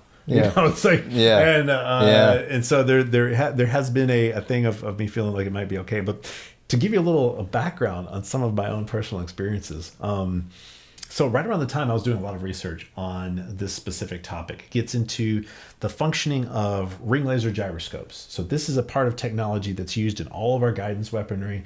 IFOGs are like interferometric optical gyroscope, I think is what an IFOG is. So it's basically, it's still part of this one particular effect, and it relates directly to relativity, the one-way speed of light, the ether, all the things that they're talking about. And so it's part of military technology. I was researching it before 9/11, and then or was it it may have been just after 9/11 when they were starting to scrub things off the internet. So I was researching it. I went to the Honeywell website. They're a defense contractor, and I had downloaded things like information from NATO on how the state of the art. And I wanted specifics. I was like, I got to know this particular piece of information, because I talked to, I think it was Bob Doyle was the name of the biggest ring laser gyroscope in the U.S. He was in Arkansas, and then there's one down in I think it's New Zealand. And I contacted all these people because this is very directly relevant to this central one thing, having to do with the ether. And when I went back to the site, all this information had been scrubbed. I looked it up once. I'm like, oh, okay, cool. I know exactly how this works. And they're talking about how, and it's like, this totally violates the idea of constancy. It just doesn't even work with how they're explaining it at all whatsoever. It totally breaks it. So this is one of the, my main things I can use in this fight. And I go back and it's gone. And I look all of it, and just tons of stuff is gone. And so I call them up, and they literally, I called them up one time, get some information from them, call them back a second time. This time they're like, hold, we need you to talk to somebody. They get a different guy on the phone, and he's like, okay, first off, I need to know what your name is, who you, and at the time I didn't figure there was anything wrong with what I was doing. So I gave them all my information. It's like, okay, so we have to report you to the Department of Homeland Security, because this is what? Yeah. No, so this is part of our new, as part of Homeland Security measures. That's the reason why these things have been taken off the net, because now that we have your name, there was somebody who was literally going to, I've got it written down somewhere. I need to bring it back up. He's like, he was going to lose his job for speaking to you about these things. But now at least that we have a way to, because he should have collected your information. And, and so I was reported to the Department of Homeland Security for researching ring laser gyroscopes. And here's the thing that's really interesting after that. So that was, just a little post 9/11, and where it was, they were cleaning up the internet, taking tons of stuff offline. Because, prior to that point, everybody was putting everything online. Oh, yeah. Like I said, NATO documents and stuff I could get to easily. Remember the Anarchy Cookbook? Yeah, right. Way back when. Tons of stuff. So I get reported, and I think that's, that's really funny, because I don't know, I just didn't, it's like, I'm not doing anything wrong. Why do I care? Right? Yeah, that's way too early on. Now what they were actually gathering, the list to be on. Yeah. Before then, you didn't realize what the Patriot Act was really going to morph into. Right. So at the time, I was like, no big deal. And then years and years later, I had changed computers, and as you go from you upgrade your computer to another one over the years, and by the way, I'm 46. I'm a bit older than I look, probably, yeah. But so you have a youthful appearance, right? I think it's the feeling I give. So. Age is really just a number, man. No. It really is. It's a state of mind. So I justify getting older. Right. It's a state of mind. Just a state of mind. Yeah.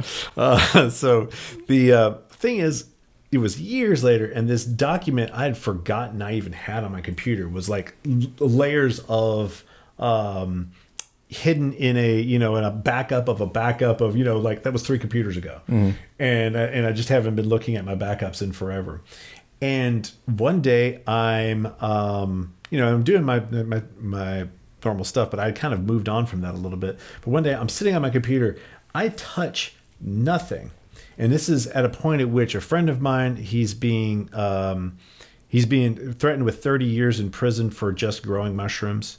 And Jesus. And this is there's some crazy shit going on at the time. And I'm sitting there just looking at my computer, doing nothing at all.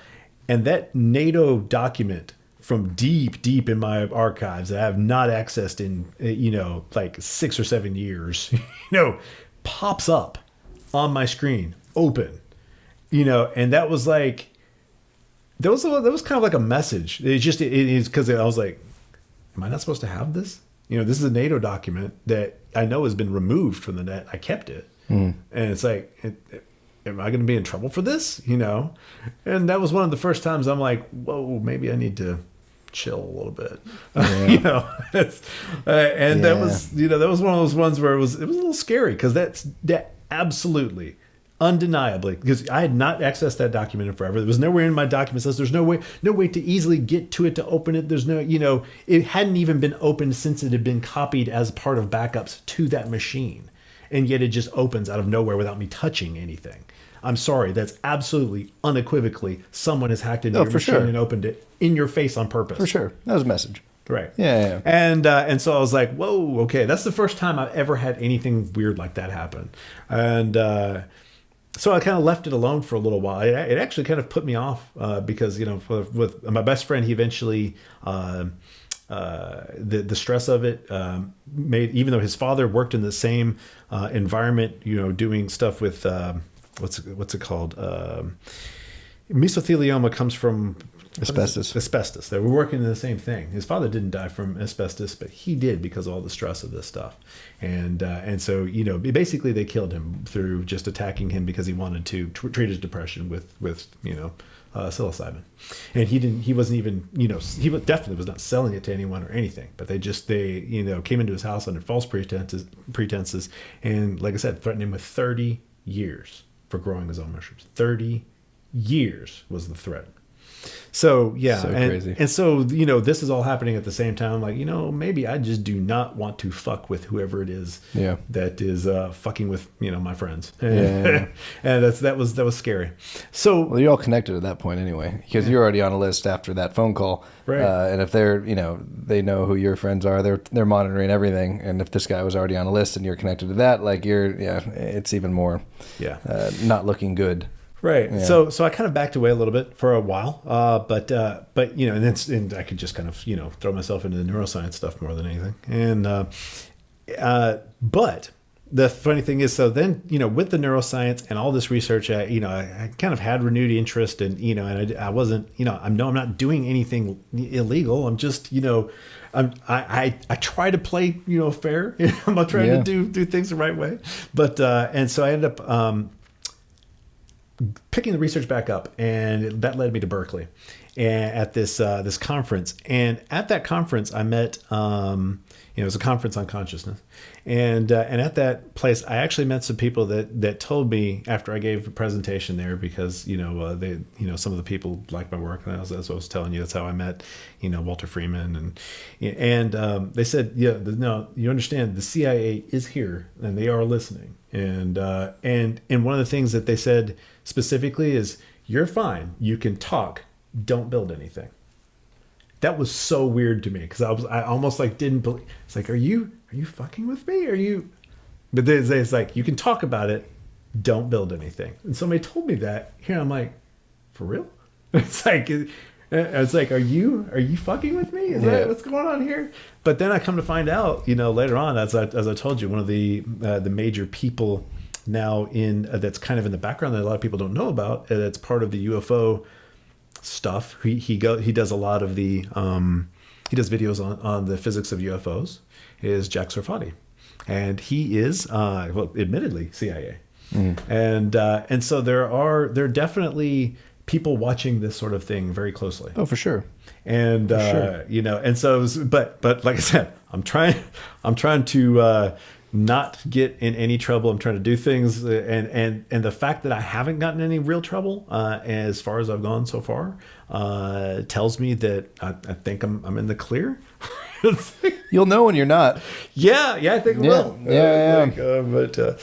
But so far, I think it's okay to talk about this sort of thing without getting in trouble. And that's Well, what are they? I mean, once again, this is the absurdity of the time we live in. This is freedom of speech. Yeah. You don't work for the fucking government. Yeah. You don't work for the intelligence agencies. You're not giving away any national security information. Right, exactly. Because I got the information myself from freely available sources on the internet at the time. They can't do anything. They're no longer on the internet. That was one of the things that kind of was that worried me a little bit. Yeah. This is the issue with the censorship and everything taking place now across the board. But yeah, I mean, it's a valid concern. And, you know, my brother had the same concern when he went into biotech because his first company was dealing in immunology. And he basically, as I mentioned, looked at the body as a computer. Everything is information. And he was a big hacker before this, computer science major and whatnot. And he believed that there had to be information stored because you never get the same virus twice. So if that's the case, then your body has to have a mechanism for storing information to identify any pathogen, virus, anything that comes back in it to kill it on site. So where is that stored? Where is that computer located? How do I access it? Because if I can access it, I can rewrite the code and I can change it so that I can basically turn your body into a drug factory where I can have it produce any antibody I want at any time to heal you from anything. And that says one of his 5 companies is dealing with that. And at first he was mocked, naturally, because of the approach. Went outside of, he didn't look at it through, he wasn't indoctrinated into, the medical schools and whatnot, learning the same things. He approached it from a completely different perspective, and which is the perspective of information.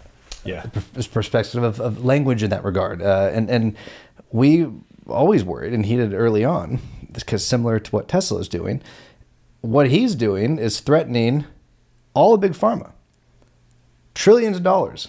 Because if you don't need these drugs they're forcing you to take or convincing you need, which very few people biochemically actually have need for many of these things, and they ultimately cause more issues, which require more pharmaceutical drugs that they're going to give you and invent and whatnot.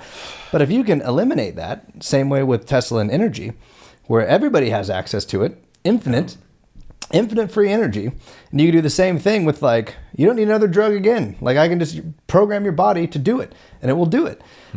You're threatening a power system that is in place that you got to be careful. And we were very worried, justifiably so, and still are in many regards, because he's only progressed. My view is that I think that the negative elements are actually, because they are more free of moral compunction, can have a larger impact. So it seems like there's a larger amount, or it seems bigger and more of them than it's actually really there. Whereas I think that if we view government and even CIA, for instance, I've been very anti-CAA for a long time, but at the same time I feel like the truth of the matter is that maybe there are a lot of people who really get into these sorts of things because they want to make a difference, and all they can do is from the inside. And so there are good guys fighting on our behalf, for sure. And in these organizations that we see as very bad.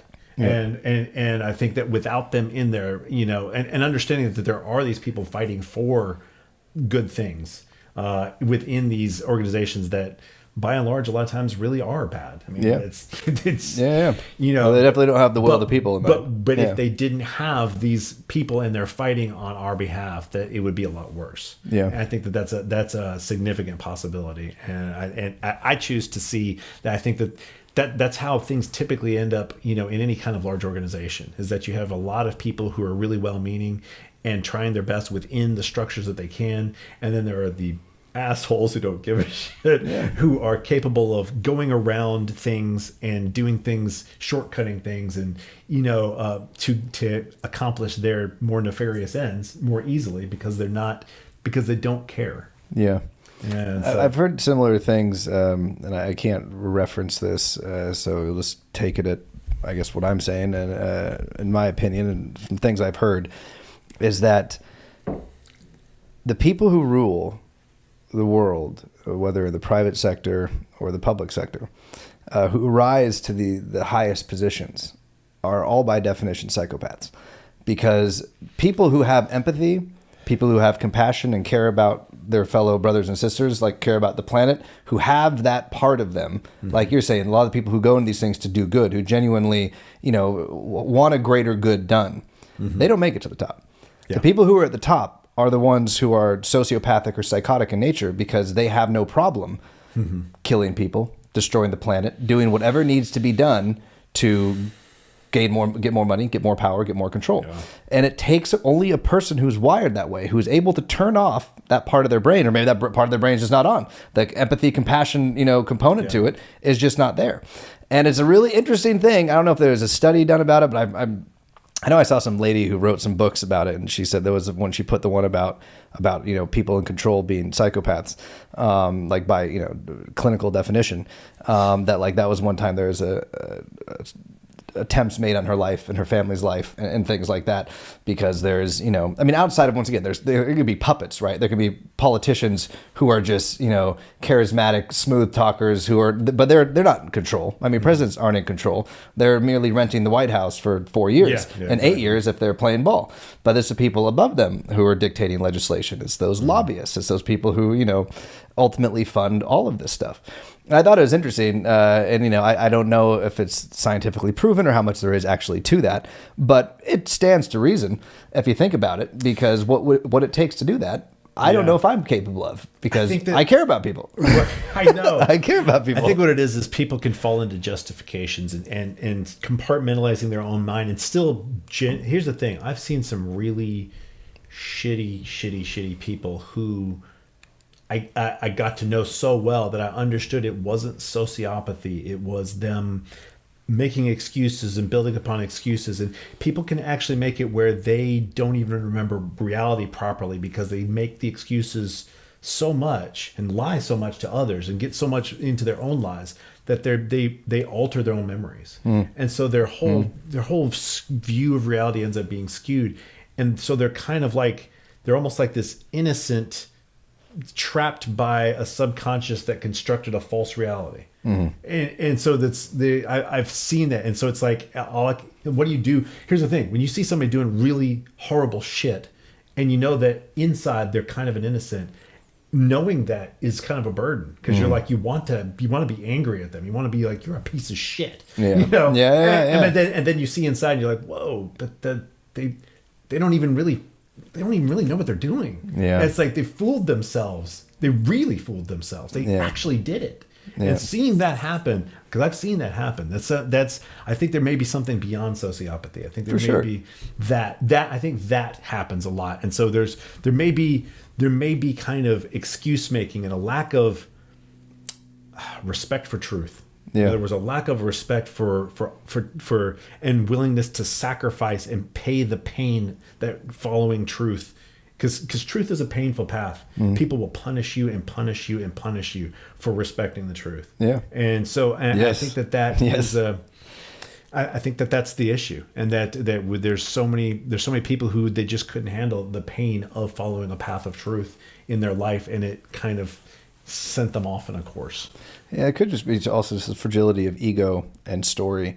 And in the interview I just did the other day with Jay Nelson, who wrote the book on consciousness, talking about that only 10% of our reality comes in through our five senses. Everything else is manufactured in our brain. Yeah. Everything else, it's either guesswork, it's anticipating things based on reason, logic, programming, conditioning, whatever it is. But we're creating reality all the time that is only 10% different from a dream. Like, think about that. Like, that's fucking crazy. That like the senses, that 10% is what we think grounds us in the physical world, in reality. But our brain, and that's why there's all these illusion tests and things that he was like showing me about, like how the mind, the eyes play tricks, the ears play tricks, like the mind is constantly guessing, like it's very limited in our senses are limited in the information it's getting, and the brain is just doing guesswork. And that goes the same with story, with the things that we're telling ourselves and reinforcing that reality that we're creating and the things that we're building upon, like in the case you were just talking about, where you just tell yourself a lie over and over and over, that it becomes your reality. Like your brain manufactures, and it's real as real can be. Yep. Like it's real to you. I felt like it was this way, so it must be that way. Yeah. That's how it happened. Yeah. And then you remember it that way. Yeah. Which is wild. Yeah, memory. Yeah. That's a whole other thing. I mean, that's why the court of law, when you talk about witnesses, eyewitness testimony, I mean, there's so much that goes into that. We give way too much credit to our... That's where there are these things that in other words, like people tend to hate on religion. And I went through that phase. I spent about a week as an atheist. Yeah. At least maybe longer. I don't know. But the point is that I think that there are all these systems that actually were developed by religion specifically for basically attempting to have some sort of thing that pushes you towards respecting the truth and paying the prices for it. And I think that that's kind of part of religion, and that's something that ends up being lost when you throw the baby out with the bathwater. There are these spiritual practices that were kind of about maintaining the integrity of your spirit. And this actually gets into something that I wanted to talk about, which is Neo-Shamanism and the idea of Memetics. And if you'd like to cover that at some point, we can talk a little bit more, because this book is mainly, and I'm gonna show it to the camera. Yeah. Give us some love. Exactly. Going to be coming out next year. Fingers crossed, should be coming out next year once all the editing, etc. And it's the return of Aether.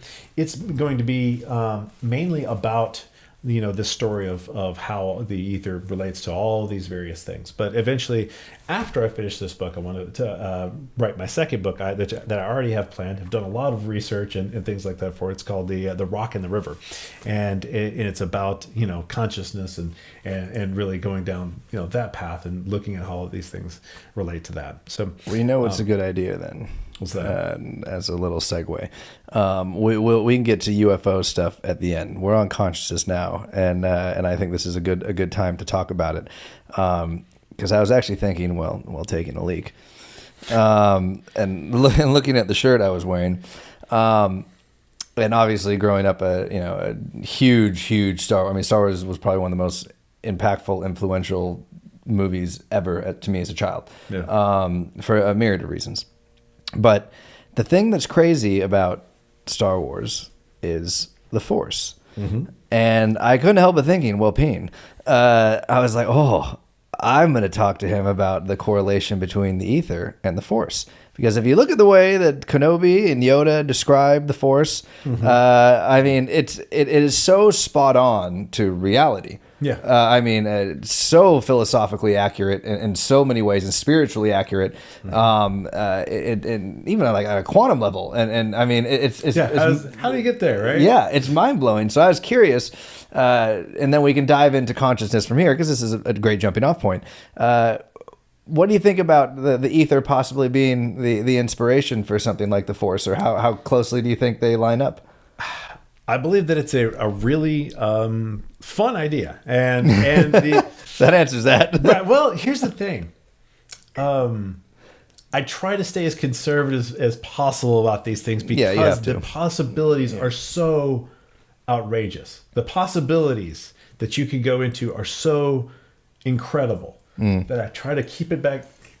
At the very, you have to. You're writing books and papers. Right, exactly. And because it's the possibilities are so mind blowing, so amazing, that I can just leave that for other people to see. And that's what you were talking about, is like with the how do people come to these ideas? Well, there's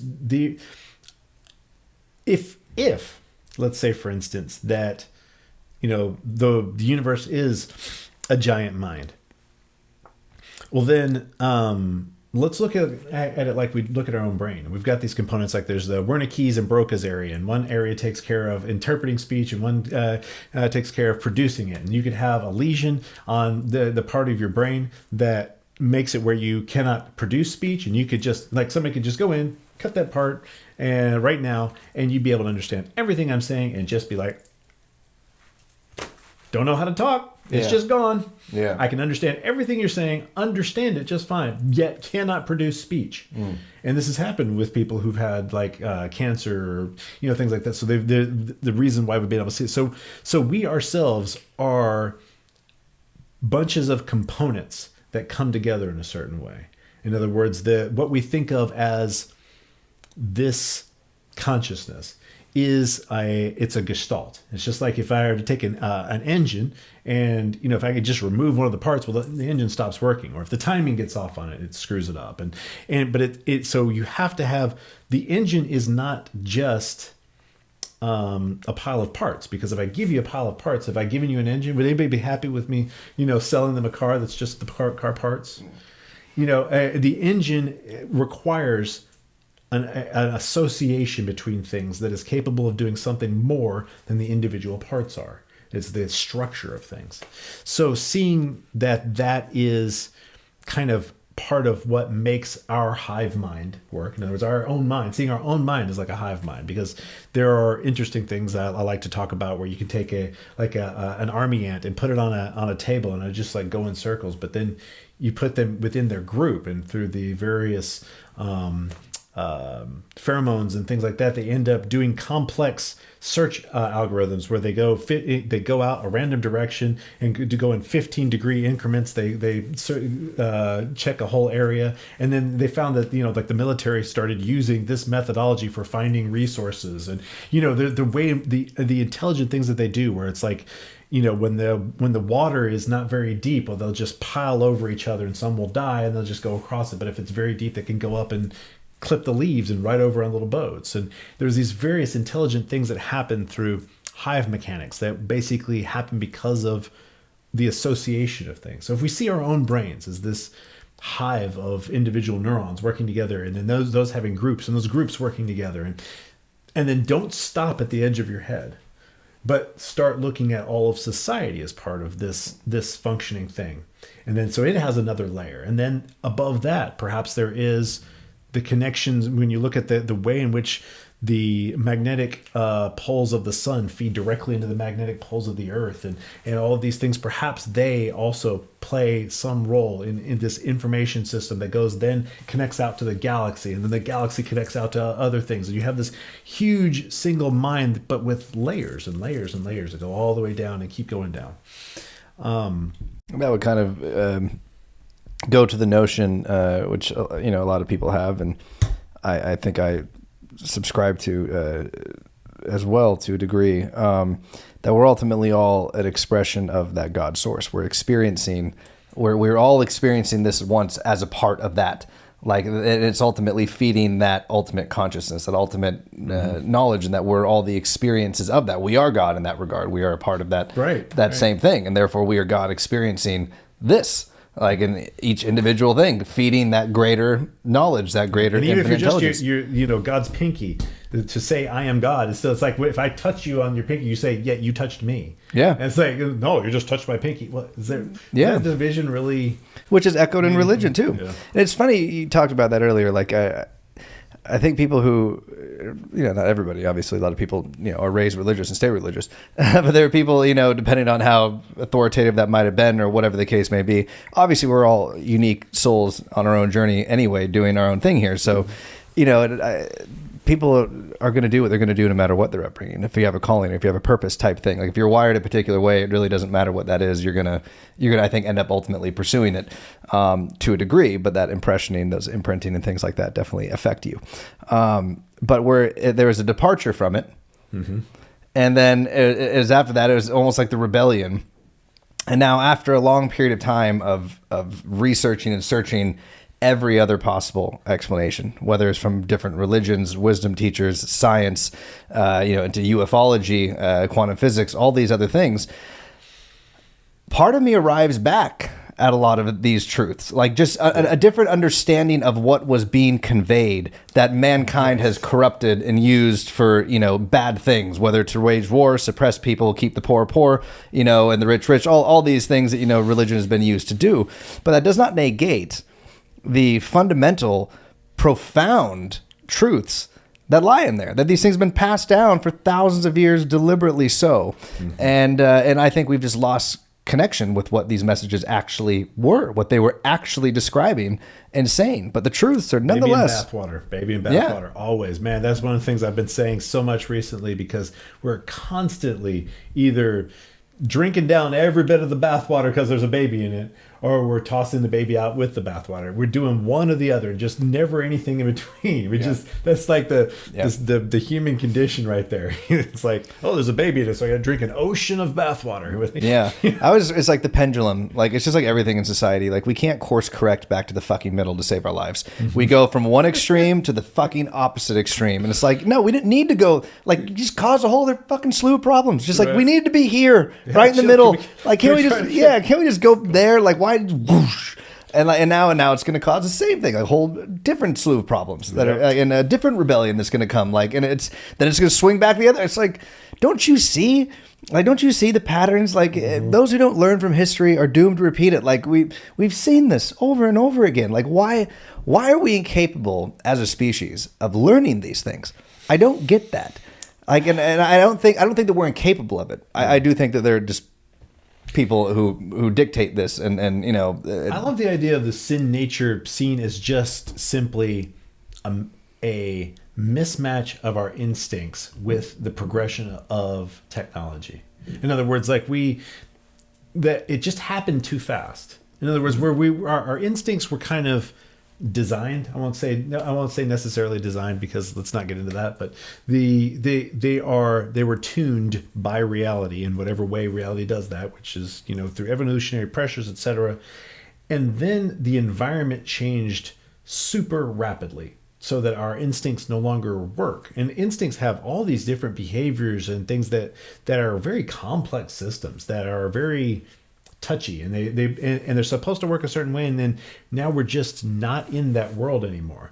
So how do we get to where we are now, and and also have our instincts sort of match it? And I think that's where that idea of sin nature, that from Christianity, for instance, comes from, is this mismatch between things, where it's like our instincts are trying to get us to do these things that have to do with a tribe of 20 people, who are nearly primates, and they're just going and stabbing things and trying to bare their teeth and show their genitals in just the right way to keep a hierarchy that allows them to be a team. That's who most of us were. That's what we were designed kind of as by nature, and then now we're not in a situation that's anything like that at all.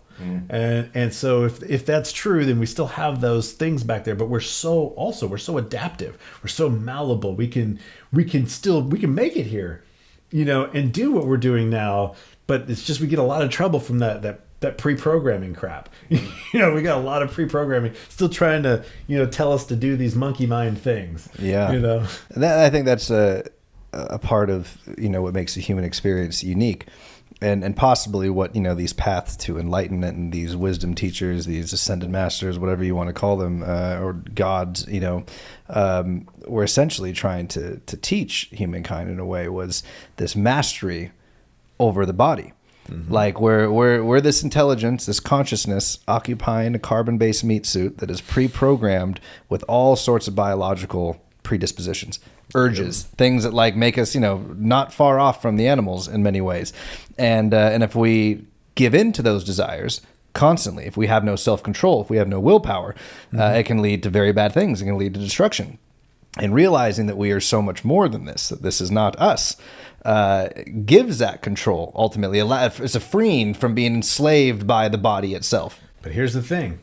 There's a balance between the two, and that's part of what I believe is part of the Eleusinian mysteries, because you look at some of the mystery religion stuff that came up through Dionysus, and basically the reason why they had these connecting with the animal portion. And so I think that there are people who try to, it's like we're caught between angel and monkey.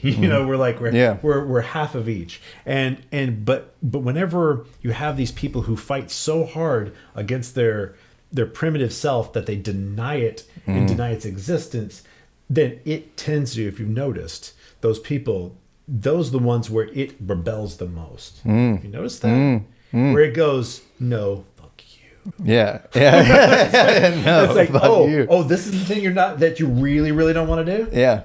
You're doing it, buddy. Yeah. Because you're screwing with me. And so it's almost like we have this dual nature, and if we don't have a decision between them, that's one of the things I loved about Stargate. You remember, did you watch any of Stargate? Yeah. The idea of the Tok'ra instead of the Goa'uld.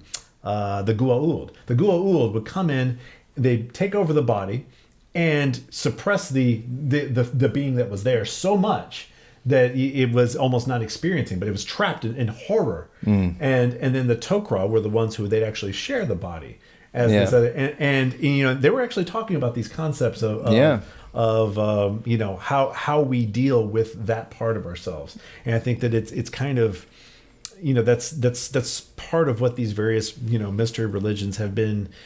Some of these things have been lost, and I think a lot of it comes down to what they now term cybernetics. Which is not like cyborgs and then like getting your, but instead the way in which there's a crossover between shamanism and cybernetics, I would say. And that is when we start to see ourselves as these information entities that are not necessarily local, but we are nodes on a network, and lots of different things share the processing space of our brain. And let me explain this for people in a way that they can relate to. There was a program called SETI at Home. Do you remember that? I know SETI. SETI at Home was where you could install the program on your machine. Oh yeah, buy it on PlayStation. They offered it for that, like they ran calculations, right, for them, and it ran calculations for trying to discover extraterrestrial intelligence. I used to have that on my PlayStation and play on the TV all the time. And all of them work together in a certain way to do one thing. Yeah. And so basically, it's borrowing computer time. Well, the other thing is something called a distributed denial of service attack, and you've heard of those, right? You got the DDoS thing, right? A DDoS is basically they go in and a virus gets into your computer that you don't know about, and then at a coordinated time, all of the infected computers go and ping a certain IP address or whatever, and so it basically what happens is it just clogs it up. So, but it's the coordination of all these individual units doing one thing. And so if you start to see us as part of a distributed computing network, and that there are many things that share our consciousness, many sets of things that we can put, we can think of Congress as a single entity, even though the individuals are changed out. And, we still think of Congress did this, Congress did that. We don't have a problem with that. But whenever we start to think of other sets of entities that we haven't put a label on, that have emerged anyway, that is something I believe that kind of was part of the idea of gods and goddesses and things of that nature from ancient times, that they understood this part of us as where we played a home to these other collective entities. And that it makes sense from a processing, computing sort of and networking sort of perspective. And there's nothing magical here to this idea of gods. Now, this is also called like noosphere theory, where basically there are these spheres of entities that are basically you can put borders on them, but the borders are kind of loose anyway, because when it comes down to it, we ourselves, the borders between us and our environment, the borders between us and our close friends, they're a lot, who we are is a lot more malleable than being just these separate entities. It's a lot more distributed in that way. And so when you start to have that perspective of things, and this is kind of what I call Neo-Shamanism, which is looking at consciousness through this filter of understanding we may be playing home to components of various entities. And so this fits with a lot of the ancient teachings of being an avatar, for instance, and our perspective of gods. But then beyond that, so talking about the ether again, going back to the ether, if there is a computational substrate that its very actions are just sort of creating this world around us, and I'm going to try to bring this back to the force. Yes. if it's what's creating physical reality by its motions and rotations and and the way in which that makes things work. And so in other words, whenever we see something that we think is real, it's just like seeing a vortex in water.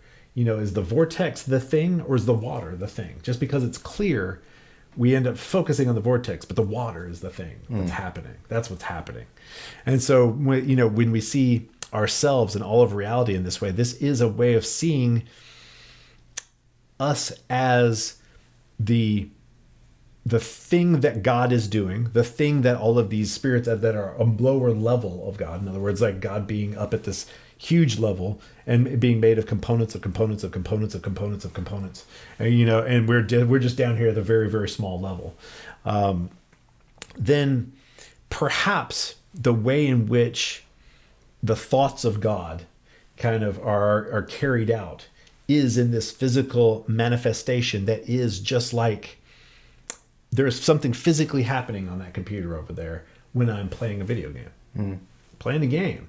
But then, if you get an electrical engineer, it's like, no, there's just whirling drives and just, zeros and ones moving around. You're not playing it. No, it's both at the same time. Both are happening. And when you understand that perhaps everything we see around us is a computation. So in other words, we are kind of in the matrix, but it's not a simulation being done by something else. It is what reality is this computational sort of thing that's happening. Then when we look at the way that our thoughts do turn into reality, because they do. In other words, there is a way that's undeniable. You think, you move your hand. You are controlling physical reality. Okay, then there's a connection between it. And then if we were to put some electrodes in your mind or in your head that can determine what your thoughts are, and then connect them wirelessly to a little robot or whatever, you could think and make it move. And we don't see that as magic in any way. Yeah. I give the analogy too of that, not to, just because I think it's a good one. I don't want to take it off, but like for people to really drive that home and think about, I'm moving my hand. Well, I'm moving my hand. Well, think about it from the arousal standpoint. You think about a naked woman, men, and that thought leads to a physical reaction that happens. Like blood flows to a particular region, you become aroused. One thought leads to that. Women, same thing. It's just, the opposite. But not going to get in biology here, but you get the point. It's a thought. One thought creates this physical manifestation that happens. Like it's a thought that turned into a reality, a physical reality. It always was one that I enjoyed. Like, oh, you don't think your thoughts have power? Right. Like right. You think one thing and there's an immediate reaction to it. Yeah. So thoughts, and what's funny? There's a guy who was talking on one of the rooms the other day that I mentioned him, JW or something. I think JW. Yeah. Yeah, he actually, that's why I was blown away by it. It's like, man, are you reading the stuff from our group? He must be. He just got to be, because he actually brings up something that's been a conversation between me and a fellow from Rutgers who wrote cell language theory. And basically, you ought to ask your brother about cell language theory. But it's the idea that that the way that biological molecules interact with each other is a method of computation that is information containing, and there's a communication happening between them through symbolic representation. So, whenever you're talking about information and stuff like that, you have to get down, keep getting down into how does information become action? Because it does. Information becomes things. It causes changes. So if information causes changes to reality, then there has to be energy involved with that. There has to be something, there has to be an energy component to information. And this is the cutting edge of what physics is doing right now. Generally, they address it through black hole physics. They're looking at thermodynamics at the edge of a black hole, and looking at how is it that information is related to directly altering reality. Because it is. It's happening. Yeah. It's happening just when you move your hand. It's happening. Yeah. Information becomes reality somehow. Yeah. So this idea that the spirit world couldn't be real is ridiculous. Yeah. If you simply see it as the way that information is impacting physical reality, then what's the problem? What's the rub? Yeah. It works completely with every rational scientific concept that you might have. It's what we're looking at right now. We know for sure information impacts reality. Yeah. And then we're just looking at the way that information impacts reality, and how do you get at that and quantify it in a way that that we can use for our benefit, I suppose. And that is that's also part of this. It's all related together. It's really entertaining. So, do you want to dive more into the Neo-Shamanism, into your takes of that? Because within that we can, branch into potentially psychedelics or just consciousness as it pertains to ether and everything therein. Yeah. Okay. Let's go that route. So the idea behind Neo-Shamanism, and this is kind of, there's other people who talk about it in different ways, and whenever you're talking about something that's kind of new, there's nobody who has control over it, or so it all depends on who uses your word first, Yeah. the word that you use for it or whatever. Even like, for instance, the neoclassical interpretation when it comes to physics, I don't even own that website, because there was somebody, David Delphinich, I think is his name, is a physicist who's been using the term for years before I was, and it was all about exactly, I discovered him after I was doing my research, and after I used the term neoclassical interpretation, found his website afterwards, and it's exactly about the same thing. I'm like, okay. Wow. Yeah. Yeah. And it's like neo-classicalphysics.info. Something like that. And he's, like I said, he's right on the same path. And I was kind of blown away by that. But so going back to the idea of neo-shamanism, this is just the term that I've coined for it. But before that, Richard Dawkins basically is who I believe gave us a way for those people who have been, I guess who are on his side generally in the idea that everything spiritual is nonsense and all that. He gave the path for them to overcome that. Yeah, I don't think it was on purpose. I think it was accidental. The irony, that's great. The irony is great, isn't it? So the idea of memes, we use the term all the time. It comes from Dawkins, but it's not about a picture and some funny text or anything like that. Well, it's that is descended from it. The idea of a meme is a bit of information that's somewhat self-contained, behaves like a biological entity.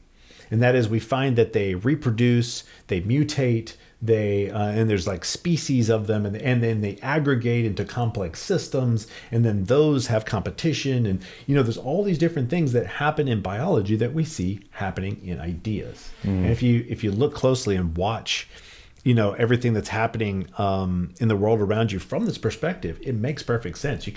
And the fact that we now have memes long after Dawkins meant it this other way, you can even watch those do the same sort of thing, where they break off into these species, where you have this one particular meme and then it gets added onto, and sometimes you have these complex sets of them where they're all relying on each other. And it's just kind of neat to look at them as like these biological entities that are in their own sphere of competition, their own way of interacting with each other. And they are all part of this informational world. So that's what memetics is about looking at the way that information just tends to automatically aggregate, at least when it's under the kind of computation that our minds, provide for it. When we provide this environment for memes to be just like genes. And so, in Dawkins, in the selfish gene, his idea is that, well, human beings, we're just the carriers of genes, and the things that happen, that are the expressions of them. Well, that's all just for the purpose of the selfish gene. The gene is just trying to figure out a way to survive and compete, and we're just the expression of that. And so it's sort of using us in a certain way. I think that's a kind of an oversimplification in my opinion, but it's a useful tool, I suppose, for understanding the way that genes express themselves in phenotypes and all that sort of thing. So it is, I think it's a good idea, and then looking at that as the selfish meme. In other words, take his concept and then approach it from the selfish meme, that when we think of ourselves as these separate entities. Well, I know I've got like 20 different, cola jingles in my head that I can spout off to you like this. I've got all this information that's been shoved into my head that I never, gave anyone permission to use my brain, but they're using it. And occasionally those things come up. I make jokes about it. And so there are sets of information that are using me. And sometimes whenever we go out and try to find something out, you'll get watching a television show. There's a general set point of morality of the way that they're portraying it that says this is how a good person would act, and this is and all of these are basically kind of like whenever you download some sort of program and there's a little check mark. Do you not want this to take over your computer? Yeah. And and you miss that check mark or just do it wrong, and then you've got some trash installed. You're constantly being down, you're constantly having things uploaded to you. And it's kind of, what if we're able to have all these things that are information that are impacting us in ways that we don't think of, we don't notice, that are just there, then are there things that would be like programs, or the things that would be like hacking that would happen to individuals? If we're part of this network, then can humans be hacked? And that's the thing. I think it's been part of a dangerous set of technology that's come up through secret societies and things like that for a long period of time. They've kind of known this, and that's been part of what they've known and not wanted to share. That's part of basically magic. Yeah. In other words, that is something in way in which you are basically looking at I hate to use what's it called, reductio ad nauseam, and that is, look at what Hitler was doing, and that is he was trying to hack people and trying to get them to do what he wanted them to do. And he did all this practicing in the mirror of all of his things to make sure that they were just the right way of doing it, and all that sort of thing. And that's been going on for a very, very long time. And just now that we know it as propaganda and all these other words for it, it's kind of irrelevant. I think so here's the point, is that there is this sort of idea of shamanism that we are constantly we're encountering things that you can see as more simplistic entities like viruses or like bacteria that are ideas. There are these, but then there's more complex ones that can take you over and let's say, like a religion. And or like a cult, or cults are just brand new species that haven't competed well enough yet, which is why a lot of religions really hate them. Yeah, because it's a new meme complex that's very powerful, and if it tries to as a brand new entity tries to enter the sphere where all the others are competing, they're going to kill it. Yeah, and they do. Yeah, they do. Yeah. So that is true of any kind of new group of people who have a new way of thinking, or any of those things. That's the genesis of culture. It actually kind of starts at that cult level, where it's just the first few people who are crazy, who are thinking in a different way. And in some cases, of course, there are some very destructive cults and things like that deserve to go by the wayside. Of course. Well, that's what Tesla was, right? You think about what he presented. It threatened a lot of and that was competition. That's the thing. But then there are new ways of being and new ways of thinking that deserve to survive, but they can't survive long enough under the pressure of these other groups of people who are participating in a group thing like Congress. There's a sort of natural association that automatically leads to them behaving in a way that they're just not really aware that they're playing a part of a larger entity. It's interesting the way you lay that out. I kind of want to reiterate, just make sure that the audience gets it, and make sure that I fully get it. Just the idea that we are essentially a computer, and that we can be hacked. Right, information is the core of everything. Right. Right. And so, with the analogy of the video game, what's real? Well, it's real. No, it's just zeros and ones. Well, I'm playing it. Like it's happening. Right. That we're really no different if we boil things all the way down to the core of all things. It's information, it's energy, resonance, frequency, and those things can all be adjusted. And so, kind of looking at the idea of we're getting uploaded software, or potentially a new program, which is what these things are, that they're hacking essentially our computer. And a new download comes in, which shifts our operating system, or we start functioning in a completely different way or believing completely different things. And I love that you brought up Hitler, because during Project Paperclip, some of the main people we took over, in addition to the scientists, were his top propagandists. And society, those secret societies, and that's obviously what Hitler was. I mean, I want to talk about secret societies and what the forming of the Nazi Party and everything there, and they were deeply ingrained in the occult, like very much so. Another book recommendation for you in that vein, by the way. Which one? I have to. It's at the house. I don't remember, but it's, yeah. But this information's been here. They've perfected it over time. And now with the implementation of technology and social media, the power is absolute. Because now that message, where before the reach was limited, the reach of being able to program to infect people with that new software, that propaganda, was more limited. The mediums were, you couldn't reach everybody. Now you have their attention 24/7. And it is connected to them, and people are now constantly directly to them. And here's the thing: if you've got bad coding that has to go through multiple test stages for it to see if it can function at all, then when it comes out the other side, at least it has some level of function. And that, when we didn't connect to people directly through TV and things like that, whenever you came up with some new idea or some new way of thinking or something like that, the people who were real close to you tested it and then tried to pass it along, but it would only really pass along if it were successful in some way. If it it had some value and didn't just completely break you. Yep. But now you can pass along stuff that will just completely break you. Yep. Instantly to huge groups of people. And that's part of what's been going on. That is a huge issue where and this is something that a lot of people who are in the science of consciousness talk about as well. It's like, are you making people go insane through our technologies? Our technology literally hurting people in a way that we just didn't anticipate. We're just like, like Prometheus kind of things, where we have suddenly reached this level where we don't know what's happening and how this is impacting minds. Yeah. Because we didn't really think of that. We had it all simplified, and we're like, just rush forward and everything will be okay. Yeah. And then we're like, oops, well, we just... Or maybe they didn't know.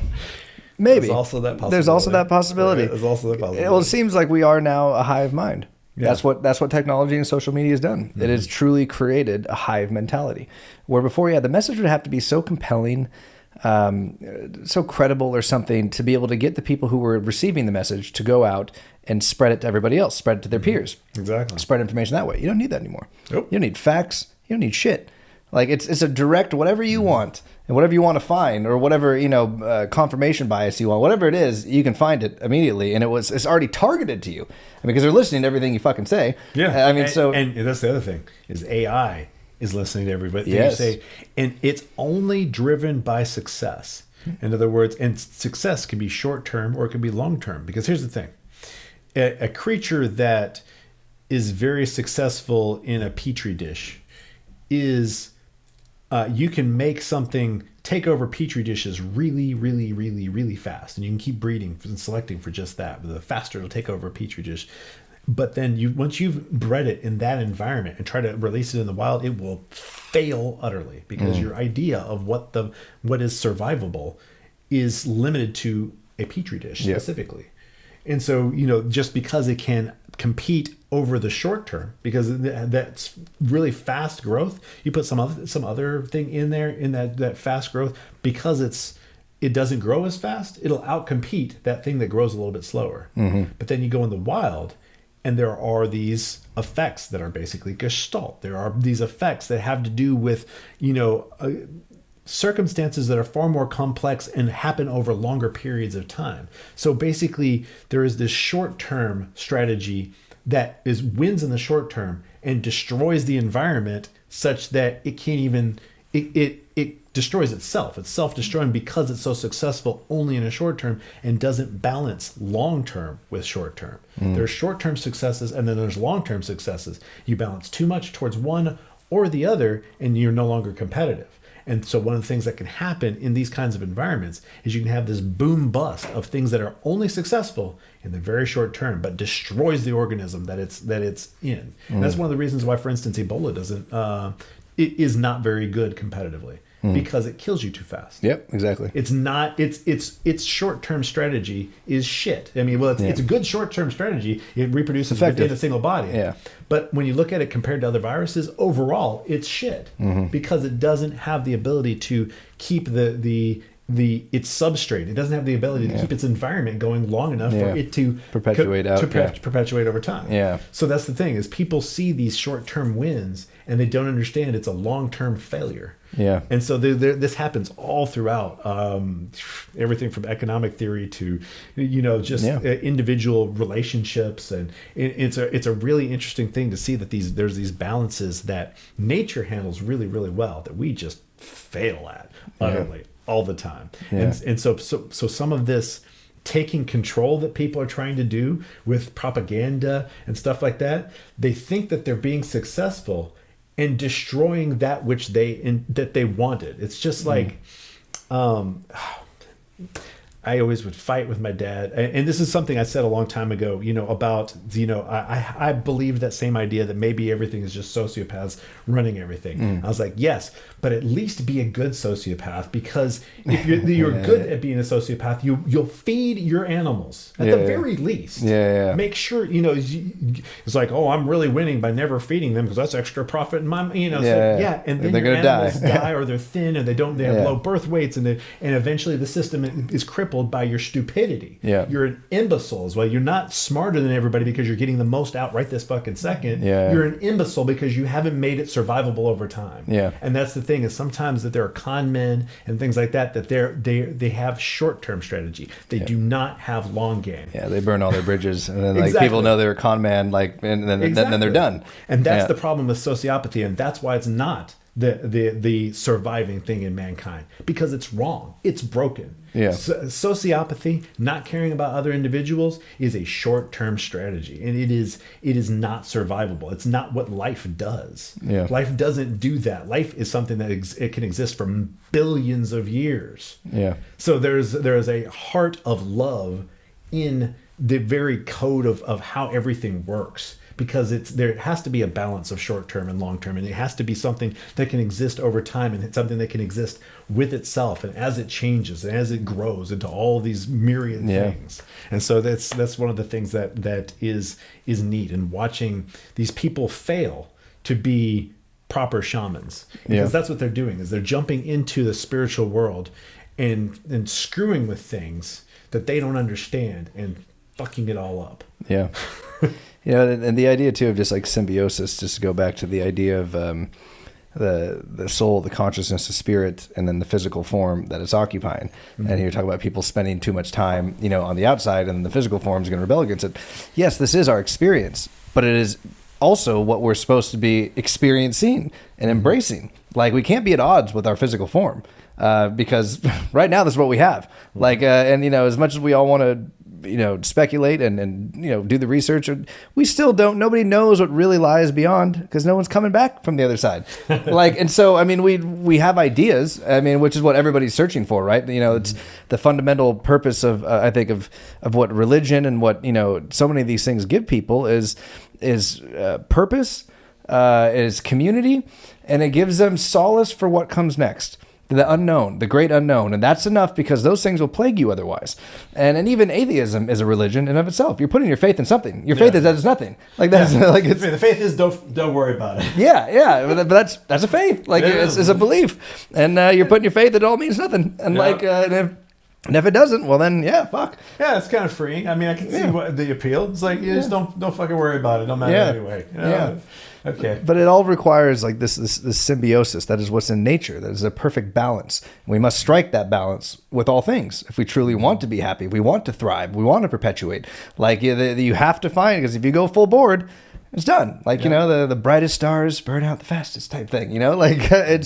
It's a lesson, that is once again passed down through wisdom teachings and through many religions, is that the balance is moderation in many ways too. A middle way. Yes. There's a middle way. And the funny thing is, even that we've done wrong, by the way. I know. I just like to, just talking about a neuroscience topic, going to antidepressants. One of the ways in which they work is, theoretically, they think the idea was, well, something's messed up with your serotonin. Well, let's give you more serotonin. Which is such a simplified view of things, because our brain is made up of all these different serotonin receptors that are the symphony of sensitivities. Yes. In other words, it's a chemical, but then the sensitivities, the various sensitivities are what make up a symphony of things that have to fire in the right times and and that symphony can get a little discordant at times, and then we end up with depression and stuff like that. But what they do with selective serotonin reuptake inhibitors, SSRIs, the idea is just make sure that the synaptic cleft, which is where the chemicals go across, you have to recycle chemicals. And then it's like, okay, instead of taking it back up, just trap them in there, so you just get tons and tons of serotonin. And then when your body determines that you have too much of a chemical, what it does is it reduces the sensitivity to it. So then basically what was a symphony becomes this crushed down single note. Yep. It's like, let's reduce all of these different various levels all to one single note. Well, now you're on an even keel, but you're also completely dependent on the chemical. Yep. And so it's both taking your symphony to making a single note, and then making sure that, because after you do that, your body's been adjusted. The amount of ligand that you produce, the amount that you produce also ends up being changed, as well as the receptors that are sensitive to it. And so we take these simplified brute force methods because sometimes it's just the simplest, quickest path to a short-term solution. And it's like, okay, make someone not crazy right now, and it does. You don't have any disturbing visions, because there are people who have a lot of very disturbing effects that happen to them, and their life is in danger. And so just like you got a cut on somebody's heart when they're about to die, you don't want to be doing that if they've got like a they feel a little off. So we'll go cut their heart. And so we end up making these tools that are these like sledgehammers to cut diamonds with. Well, it's also just like, it's like a symphony. It's high notes and low notes, like peaks and valleys. Like that is life, like highs and lows. And if you try to create balance and symbiosis, doesn't mean just a neutral fucking one note, one playing field. It's a combination of all things. That's what creates balance. It is the highs and lows. That is what makes life worth living. That is where you learn your fucking lessons. You experience the most growth in the lows. It's not the highs. The highs don't teach you much. I mean, like they're great, but like you learn far more when you're in the shit. Like when you're suffering, and when what is it? I don't know. There's times that the being in flow can really be valuable too. For sure. No, I mean it's by far preferable. I mean 100%. But it requires both. And I mean some of the most, I think, profound lessons. Because ultimately I think it's the lows that lead to the highs. Some of my greatest accomplishments in life led from like hard work in the lows, digging, clawing, fighting, and then that led to a massive high. Like a massive, massive high. And so it's not the high, you then learn that like all of the stuff you were doing in the lows is what led to the high. Like it's what led to you getting there, because if you didn't do them, then you'd still be low. Like, and so if you didn't learn from them, it's the same thing. People don't learn from history, doomed to repeat it. Like, it requires both. That's, I think, what real balance, real symbiosis is. It's not that let's create one note. Let's create apathy in many regards. No, we need all of them. But and we talked about this too, the other podcast, just the idea of depression by and large. It's not a permanent thing. I mean, very few things are biochemical in that regard, where there's an actual deficiency. A lot of it is life choices. A lot of it is the state of the world, bad relationships, shitty jobs, like just, trauma, shame, like things that like can be worked through. Right. They don't require a fucking Band-Aid. They just require work. Like a little bit of surgery maybe to like, find out what it is, but then you're healed. And exactly. Then, sometimes a little kickstart, but just not trying to do it all manually. In other words, there are these systems that have been designed over billions of years that actually work well. If you just kind of, sometimes they get stuck in the mud and you got to like, you ever, if you're good at getting a car out of the mud, which I am, I'm good at, I learned this early on. You don't just push all at once. You get everybody to go, push, let go. Push, let go. Push, let go. And that's kind of a lesson of life that I learned from like as a kid. It's like that's how you get the car out. You don't just try to push. That's not gonna work. You're not gonna strong arm. You gotta go with it. You gotta find that resonance that's gonna make it work. So it's there's some interesting lessons that we can take. Let's try to bring this all back to the UFOs. Yes, I literally read my mind. Yes. Let's get to ether and UFOs. So and Tesla. with his craft. Yes. Exactly. Now, here's the thing. I have not yet read all of that book because he does get in. Now, a lot of the book, I was like, oh, yeah, yep, he's right on the right track there. And I'm flipping through it, seeing that he's talking about a lot of the same history that I do. And I was like, oh, yeah, of course. Right? You see it on this history and this history and this history. And so, I still need to find the points at which where he's talking about where it is that specifically there was cover up. The interesting thing that you did bring up is this idea of Tesla ending up selling his stuff to the Nazis. I did not know that. Yeah. And so I was like, ooh, that's juicy. I got to dig into that. And that leads so much more to the Nazi Bell, Die Gluck, everything that happened there. Yes. And there's speculation. I don't know if I necessarily believe it, but it's also very probable that the two crash craft in Roswell were in fact, the Nazi Bells.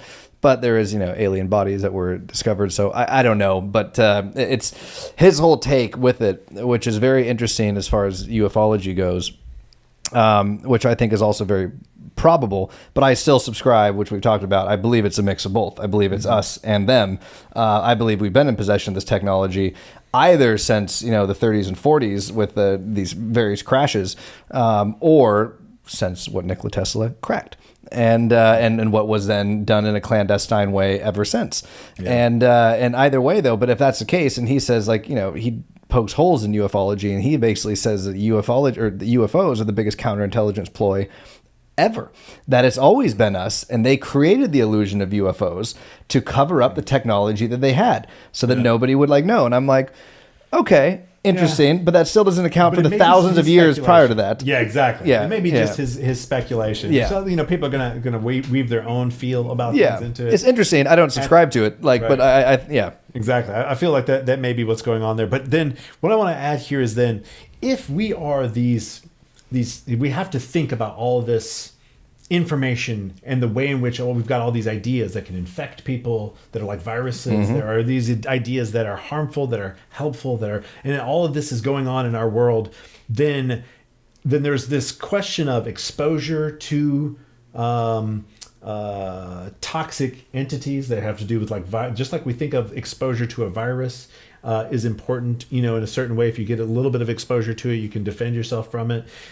Any kind of integration with any other society would have to think of that whole spiritual aspect of a new civilization that might enter it. All of their dirty laundry, basically. All of their bad ideas, their good ideas, that whole thing can be a big lump of toxic stuff with viruses that may be another civilization might even be susceptible to, where they could actually harm them. And so there's even that kind of consideration that any alien species would have to make, is that, what about our ideas? Because we are more than just our bodies and the physical world. We are our ideas as well. Yeah. And so, a lot of times when people have talked about this psychic connection and using the mind as part of, the way that alien craft are controlled. And, that really, of course, that makes sense. For sure. We're already trying to control our computers with our minds. Any advanced civilization, of course they'd be doing that.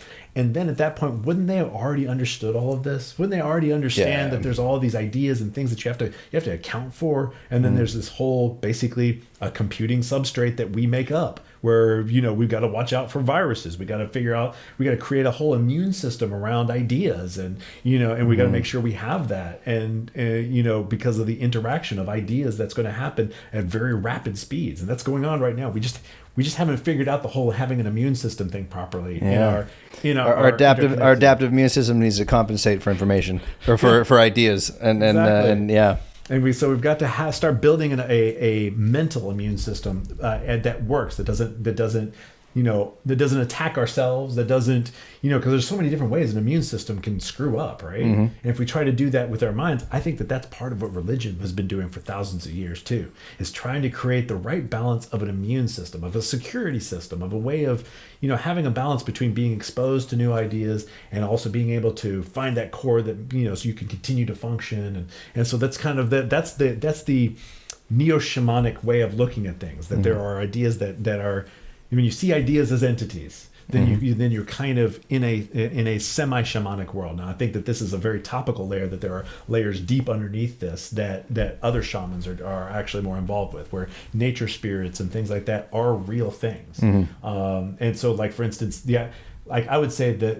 I could say the spirit of the wolf moves the waters, and it be a way of talking about the keystone species of wolves, the way that they impact the cascading events. And this is a well-known thing, that they actually change where the riverbed, where the river, the edges of the rivers are and things like that in Yellowstone Park, because of their interaction with all of these interdependent systems between the how far out the beavers go, depending on the grazing habits of the or caribou, I think, and all these things, and because they change the environment and makes it more dangerous for them if they and so it's just so basically the spirit of the wolf moves the waters is a true statement.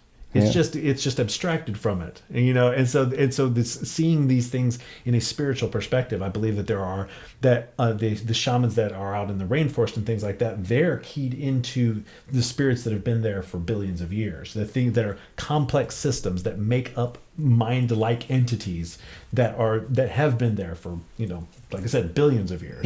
And so that's something that is kind of below the level of what I'm talking about with our civilization and our silly thoughts and all that this is kind of that's kind of a child almost, that's kind of a half crazy child entity, and that their Neo-Shamanism is actually trying to interact with that, and in the near past we've fucked that all up, but anyway, that's what's going on there. So then let's take that and applying that to the technology and things like that.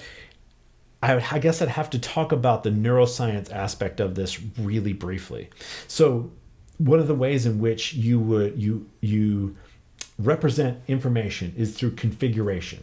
In other words, it's relationships between things. That's how representation occurs. That's how you have information. Information has to be, and then furthermore, it's my theory that I've proposed to this community of scientists that I interact with on a regular basis, that there is a requirement of resonance.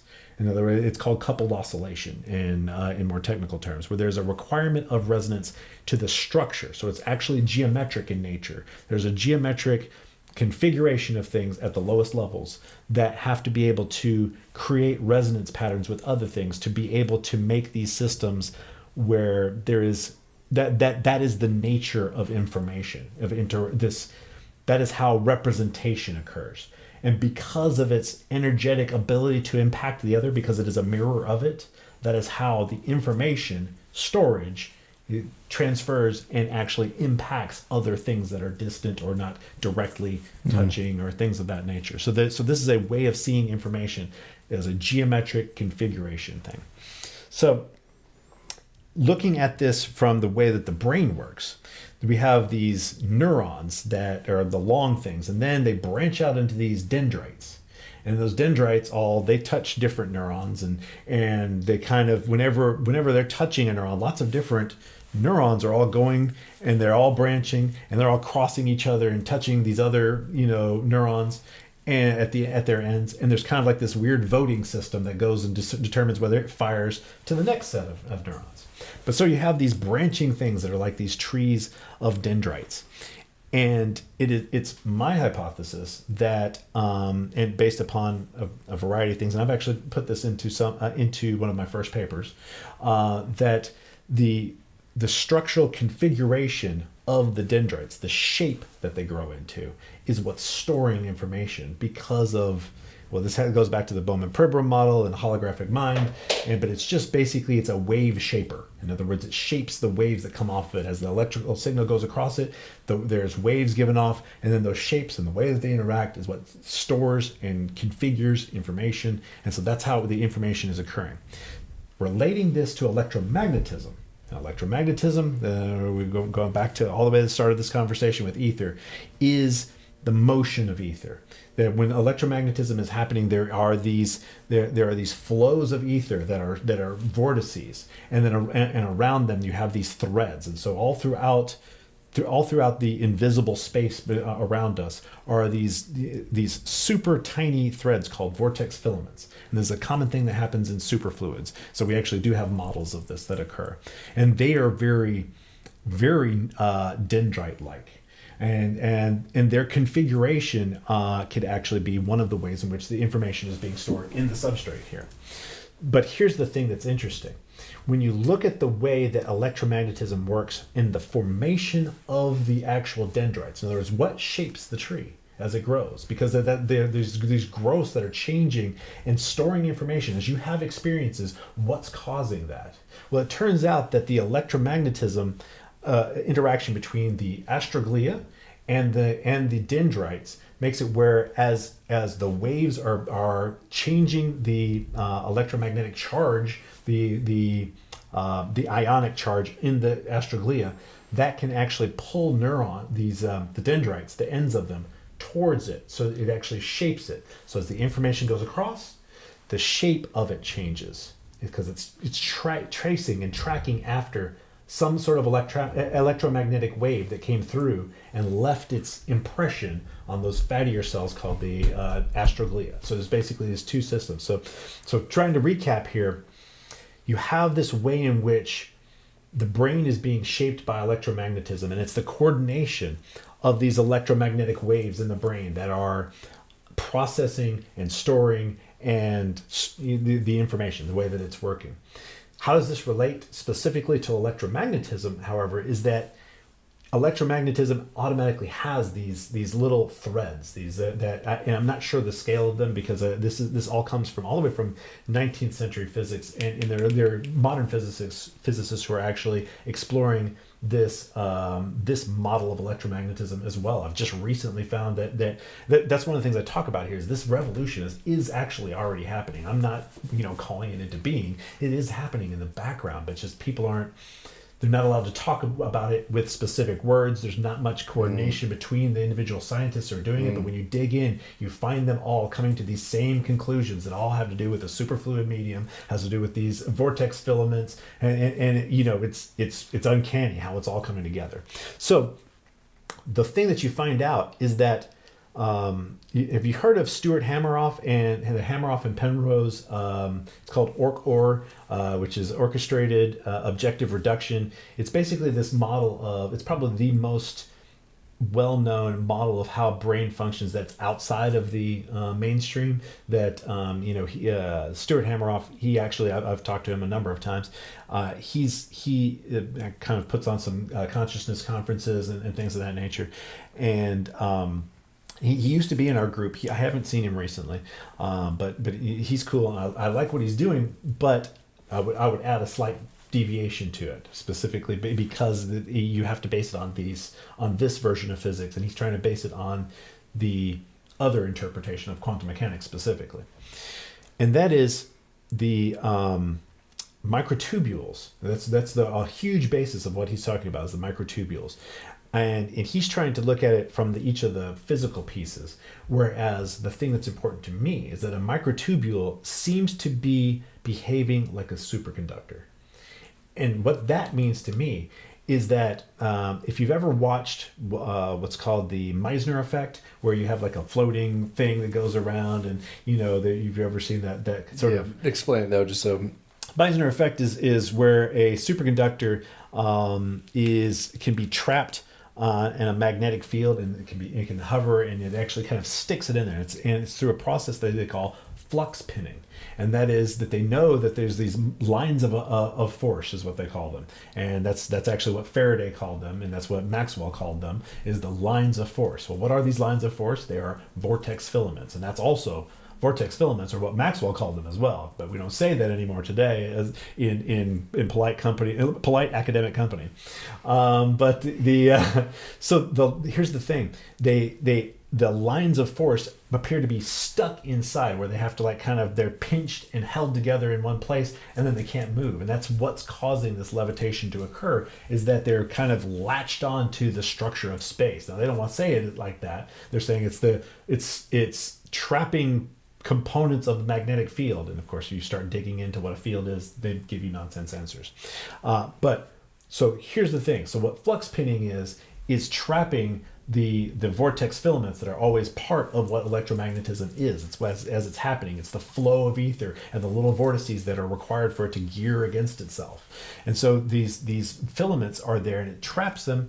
But here's the thing, the microtubules seem to be behaving like a superconductor and doing this flux pinning sort of maneuver with the flow of ether. So in other words, our brains may be literally doing this configuration of the ether that we're like, it's like we're weaving the fabric of ether as our thoughts occur. We're shifting and combining and moving these filaments around that are all around us that make up this computational substrate. So if that is the way that things work, that we're basically down at the smallest level, we have these interactions between these filaments, then it really kind of opens up the perspective of how the information coming in, flowing across us, how is that recording, or how is it impacting the recording? And that's why one of the things I said is that the name of my next book is The Rock and the River. And something I like to point out is that there are these scale-based effects that confuse people. The primary confusion humanity always faces is this one specific idea, and it is whenever something is a feedback loop, and that it's interdependent. In other words, the interdependency of it. So like when you look at what is making the shape of a river, well, you think, well, it's the banks of it are creating the shape, and that's looking at it from our speed of time. But look at it over 1,000 years, and the river's just whipping around like this, pushing the dirt around, and it's shaping the land. And so when you ask yourself, the rock moves the river and the river moves the rock. It is only through the combination of the water and the riverbed that you have a river. It is a combined entity, and it doesn't exist on its own. A water on a floodplain is not a river. An indention in the land is not a river. It's only through the combination of those two things that you have a real river. And so if you look at ourselves as playing this smaller component of God, where we actually are playing one part of it, and we look at our own minds in that same sort of perspective, that there's information that's impacting us, and then we are impacting that information. And so it's this computational sort of thing that happens at the edge, at the border of, as the river is moving the rock and the rock is moving the river, that is kind of, that edge is where we exist, at that borderline. So let's bring that back, though. I have to reel you in on this one from the scientific, the scientific stuff, to make sure that it's still digestible. How does this pertain to Tesla's electrogravitics, or just anti-gravity in general within the ether? In each of these perspectives, what you're trying to do is stir up the ether, and in one way or another. In other words, how do you when you're made out of vortices, how do you move the thing that you're made of? And that's always like the technology right now that is probably where you will find the what looks like hiding, to me specifically, is around it's called I've got the notes here. The Gravitomagnetic London moment, I believe, is the name of it. And what it is, you'll find, is that I'm trying to put this together because there's so many angles I could come at it from. Gravity probe B and this one-way speed of light and a wide variety of technological advances all come back to rotating superconductors. So one of the first anti-gravity things that showed real workable effects was the taking of a superconductor and rotating it at high speeds. And I forget what the name of the first fellow who did this was. And what they ended up finding was that there was a gravitational effect that occurs. So in other words, they're able to do sort of a flux pinning sort of maneuver because it's a superconductor. And because of that, then through rotating it, what they're doing is causing the ether to spin up in some way. So there is this relationship between the spin and rotation. And this is actually part of my most recent paper. I actually tied together gravity and electromagnetism through the ether in that paper. And that is that gravity is basically the average rotational aspect of the ether. And so when you change that, what you're doing is changing the gravity of that is occurring in that area. So the rotating superconductors, that has been, you can find, there was news about that like through ESA, the European Space Agency. They had these tests where it was like millions or billions of times larger than expected, the effect. And it said it sort of goes quiet. And during my research, I found a single guy named Clifford Will, who is also involved in what was called, remember I just mentioned Gravity Probe B. Why did I bring up all these weird side things? It's because I was trying to get them together into one thing. And that is Gravity Probe B also used rotating superconductors. And it was supposed to be this big experiment that would determine, the way that gravity works. And then suddenly, after finding very anomalous readings, it goes dark and you never hear about it again. And that it malfunctioned. What are you talking about? It malfunctioned, and in what way? And what exactly do you mean by malfunction? And you can trace all these things down to rotating superconductors over and over. Rotating superconductors and like I said, it's the what was that? Oh, the geodetic effect is part of what they were looking at with that. So how does this relate to the that technology? It has to do with churning up or moving the ether in a way which alters gravity, which has to do with all of these rotational aspects to the ether itself. So I don't know if that answers your question. Correct me if I'm wrong. I could be butchering this, but didn't Tesla kind of come to the conclusion where I think we've accepted or believe that gravity is the strongest force? Right, I mean, in that within Newtonian physics, no. But the Tesla believed that electromagnetism was stronger than gravity. That's absolutely what's believed today as well. Gravity is a very, very weak force, and so. What am I thinking? Though something that had to do with gravity. Why do I feel like maybe it's this prevalence? I don't know. Yeah, it seems very large to us, but it's because it's over such it seems to impact such large things, I think. Maybe I can't remember. That's why I prefaced it with, I could be butchering this, but that has to do then. So I'm sure you've seen Bob Lazar. You're familiar, obviously, with Bob Lazar. Yes, and his interviews and his explanations of the anti-gravity propulsion systems and how they operate. I don't know that I've watched that much specifically of what he said there, but. I'll give my best synopsis of it, but essentially, that how these craft are operating is by basically distorting gravity or space in front of them, and the craft is falling forward. Like it's an illusion of it going forward, but it's really like creating this dip, and it's just cruising with it. That totally makes sense, right? Yeah. Does that compare then? I guess because we hear the words anti-gravity, and then we hear electrogravitics. Are they the same? Are they? Yeah. Here's the thing. It's whenever you're trying to transfer from a fluid dynamics view of everything to the other view of things, because the way it's hard to make the two talk. And there's a lot of work that still would have to be done. And that's part of actually been a lot of the conversation I've had specifically with Paul, Paul Werbos. I mentioned him. He's very much into physics, and he's like, yeah, that may be true, but we have to work with what we've got. What we've got is QFT, and these things are working for us, and the things that we're trying to do right now. And then I'm saying, well, but there's things we want to do in the future that we're going to need to rewrite everything, and yes, we do have to kind of rewrite our equations. Even though they represent the same thing, all the dividing lines are screwed up. It's all very different. Yeah. You have to come to the same answers, but through a different methodology. So it is hard to talk about these things specifically because of it is such a undeveloped area. It is an undeveloped area to rethink things from this fluid dynamical regime.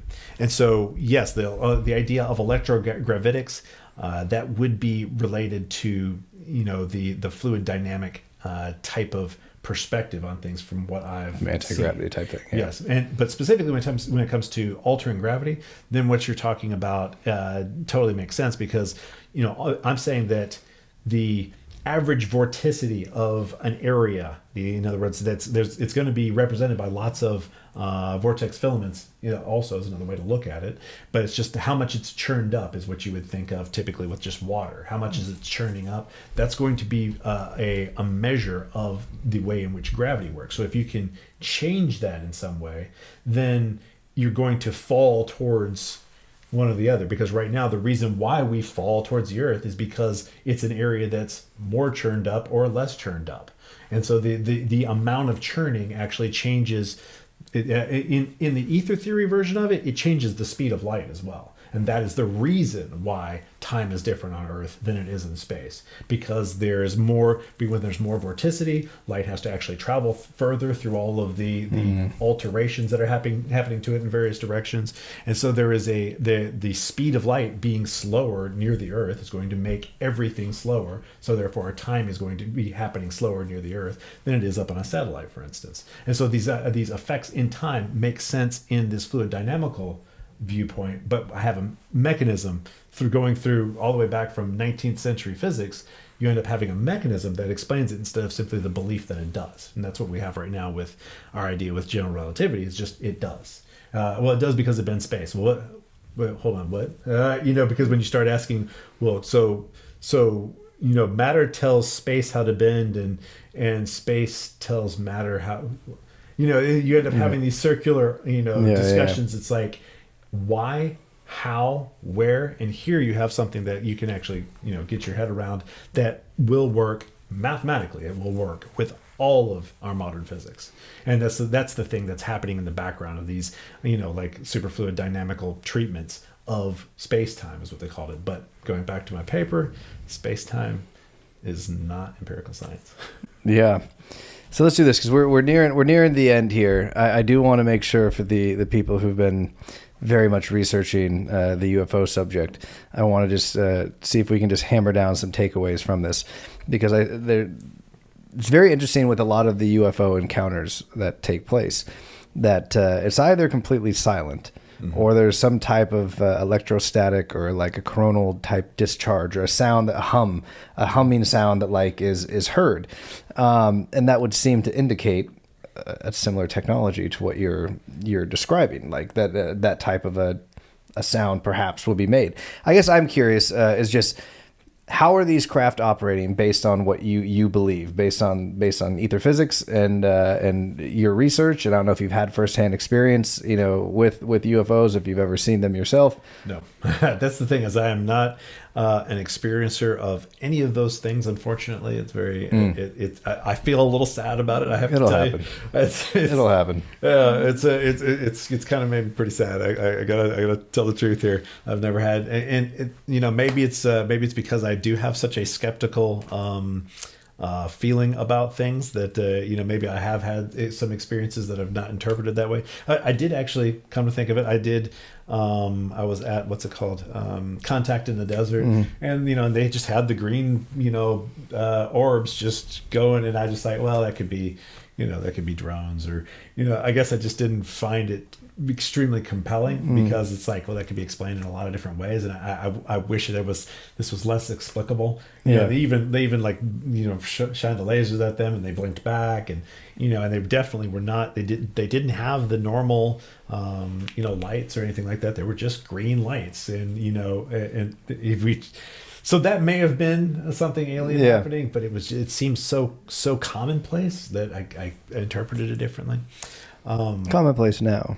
Yeah. When these same things have been happening, 50, 100 years ago, the same green lights in the sky doing the same thing. There's no explanation. Now that's the hard part, I think, with ufology today, is, for one, the influx in drone technology.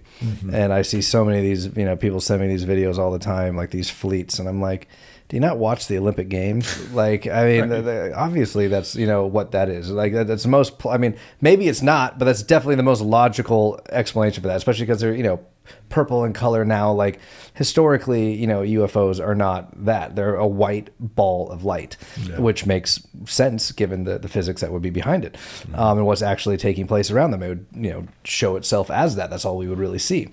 And so, it's just muddied in already insanely muddy water, which makes, finding these things that much more difficult. But I guess I'm curious on. Do you think Tesla, his flying machines that he talked about, and I believe one of his quotes too was that like, God, it was something in that book that he talked about. I can't, no man can speak of, or I can't speak of like, the thing that I just discovered or whatever. He alluded to something that he cracked around that time. I think it's extremely likely. When I look at, like, for instance, the rotating magnetic field was one of his first, major contributions to science, was the idea that it rotates and it doesn't just go here, then here, then here. There's something that happens in between. So that's obviously the rotation of ether in his mind. And and then when you talk about ways of rotating the ether, that immediately relates to, he was talking about creating matter and things of that nature. Well, what I'm talking about here, if you understand exactly that what matter is rotating ether at extremely high speeds, woven into these little knots that are basically they're maintained through a resonance pattern, then you once you understand that, you can create matter. You can do these things that are very amazing, I suppose. And so if he understood these things, and perhaps we've been being watched for a long period of time, then it would make sense for an alien species to make contact with him, like he said. And the fact of the matter is, what he's talking about goes completely right. Wait, Tesla said he made contact with alien species? Yes, he did. Really? Yeah. How the fuck did I miss that? Yeah, that was something. I mean, I haven't read it myself in a long time, but yeah, from what I understand, he specifically said, yeah, I have spoken with these people. I think he may have specified Mars even. And so yeah, no, he definitely claimed alien contact. That makes sense. Yeah, it was unless someone was lying to me. There's always a possibility that well, it's been a while since I read it. So. I wish I had a Jamie. Like, Jamie, pull that up. Exactly. Jamie, pull that up. One day. Right. His name will be Jaime though, not Jamie. What are your thoughts then as it pertains to that? If that's the formation within ether of matter, of how matter would be formed, what is antimatter then, as it would be explained by the ether? Okay. Well, the idea that I've been giving here is based upon actually cavitation being the base of particles. So what cavitation is, if you've ever, it's a great little thing to look up online, and that is probably the best way to first talk about it is if you've seen a gunshot underwater, and you'll see the there's a bubble that opens up behind the gunshot, and then it collapses. Mm-hmm. And if you watch very closely, most of those films you'll see light given off by it. That's not a film artifact. It's something called sonoluminescence, and that is that it changes the mechanical energy into a different kind of energy, light. So the mechanical energy, as it's ripped open and then slams back together, turns into light, and that's something that they believe is caused by fusion. In other words, like, there's actually fusion occurring in these tiny places. There's some controversy about whether or not it reaches temperatures that are actually fusion, but there's been some research that says yes, it absolutely is creating fusion, and that's how it's giving off light. So that's so the basis of particles would be that there is the speeds at which you can rotate something. Like, that if you rotate your coffee fast enough, there's a hole that ends up in it, right? So a way in which you could rip open the ether so that there's nothing in there would be through rotation. But not just rotation, because here's the thing. What is a wave? A wave compresses, is a compression or rarefaction or some sort of adjustment of the medium to allow it to deal with stresses. So something is stressed away from equilibrium, and then it tries to snap back into it, and because there's a lag time, it goes and that's how waves work. It's a disturbance from equilibrium. But there's a point at which its elasticity is broken, and that's how you end up opening these holes. And so this happens with water. It happens, and you could do this with rotation. But the point is that a wave interacting with a vortex will cause it to rotate faster. You can pump, waves pump vortices, and vortices give off waves there's something called wave vortex duality. And like I said, I can get into the technicals of this, but we're going to try to stay topical. We'll stay topical. Yeah. Let's try to stay topical here. But stay macro. Right. Yeah. So the point here is that when waves are interacting with the vortices that are already there, it can spin them up to rip them open, and that can be where you have the appearance of particles. And then there would be different ways in which this could occur. Now, waves going in a straight line are one thing, and they're going across. So you've got all these threads, right? And then the wave goes across them, and then the particle is kind of appearing on the threads of vortices that are there in the ether. But then that's a wave going across just ambient vortices. What about matter? Well, matter would be that there is something bouncing in place. There's a wave that turns back in against itself, and then the knot vortex. And this is something that Kelvin developed, is the vortex atom theory, and it's really amazing. But anyway, so as the waves are going across these vortices, what's happening is it's ripping open the vortex that's there into this cavitation. That's how we have the appearance of what we would think of as a particle, like an electron. And so that would be whenever you're talking about antimatter, generally what's occurring whenever they're talking about things is they're using abstractions that are many layers deep of abstraction. So like there's something called a phonon, where if it's way too deep, if I ask a question that is going to go beyond layers, I didn't know if it was going to be something that would be more simple. Yeah. If you can, if it requires a lot. I'll try to the point, I guess. Let's see. How do we reel this in?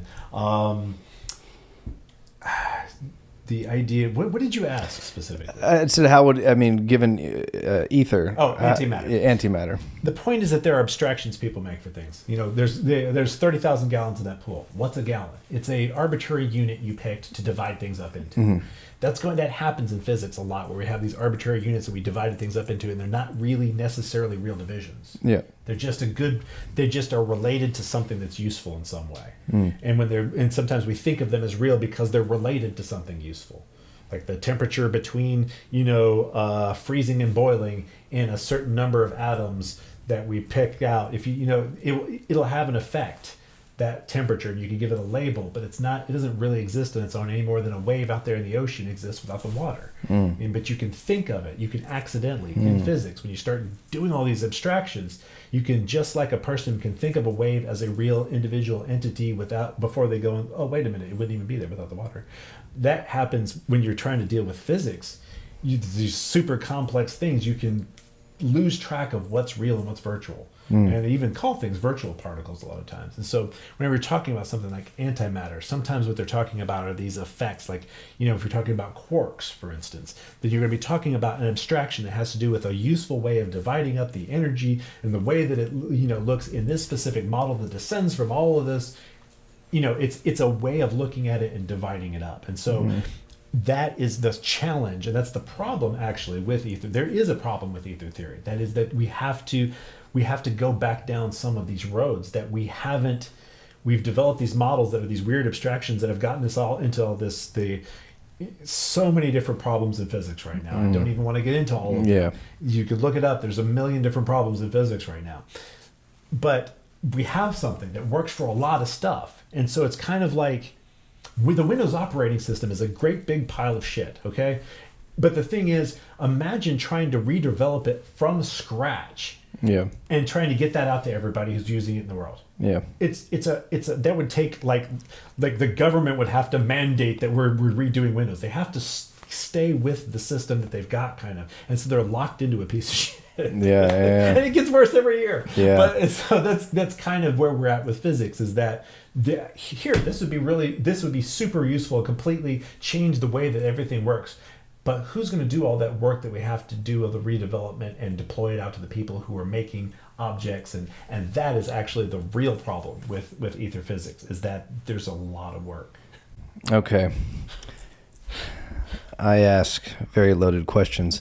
Let's do this. We are at the end now, and I want to make sure we're able to get this in one episode. So what I would love to do is if you could then basically as a little sound bite that we could use for the end, a little segment to share with the world. Explain ether, why it's important, why you think it's it is the answer, and explain a little bit of just briefly just recap why you wrote the book, the paper you write, and just give a brief little 5-10 minute synopsis of all of this and what the real takeaway is for everybody as it pertains to the ether, your work, and the things that you believe it's ultimately going to lead to and can better explain, and whatever the case may be. Whatever it is you think is the most important takeaway for the audience in a digestible way. All right. Let's see if I can do this, man. You set me up, man. All right. The ether is an alternative method of viewing modern physics that opens the door to a bridge between science and spirituality that allows us to come to new understandings that would revolutionize our method of dealing with energy. And dealing with energy is the big question, the big problem that we're facing, that we have war, that we have all of this inequality. All of those things relate to something that is also related to spirituality. And so here you have a single solution that we can pursue if we're willing to put the work in, and it could lead us to a whole new place in the way that we conceive of ourselves, the way that we conceive of reality and our place in it, and how we develop our own future. It's basically the key to the freedom of mankind. Well, I could not agree more. I say it all the time that the real breakthrough lies in the marrying of science and spirituality. That is what Tesla knew. I mean, I think that's even what Hitler knew, because he talked about it back then too. Like that was, it was the mixing of those things, within the occult. They wanted to control it. Yeah, they wanted to control. Yeah, through far more nefarious ends. But nonetheless, that understanding, look what was achieved. Look at, that was one little country that nearly took over the world. Mm-hmm. That's crazy. Like, and so, but that therein, like, science has become dogmatic. And until we, really start to stretch and go outside into these realms that were formerly, it wasn't anything before. It wasn't relegated to a fringe. It was just pure exploration. And that was just the science. Yeah. Period. It was absolutely the accepted science. Yeah. And what it should have been. And it's changed. And therein, I think, lies the mysteries and the answers that we seek. But we can't abandon one for the other. We can't go all in on one or all into the other. It's a marrying symbiosis. There we go again. There's a full circle. It comes back to that. So what is going to be, or what is in the book? Obviously, it's some months out. But what is the main takeaway from the book? The point of the book? What is it you're conveying within this? There is a lot of pushback against this idea. Tremendous amount. I've been fighting it for at least 15 years. I've been in it for roughly 20 years, and it's been such a huge struggle that I've finally found a place where I've been fighting with physicists. I've been fighting with people for long enough that now there is this opening where people are going, wait a minute, maybe, wait a minute, hold on.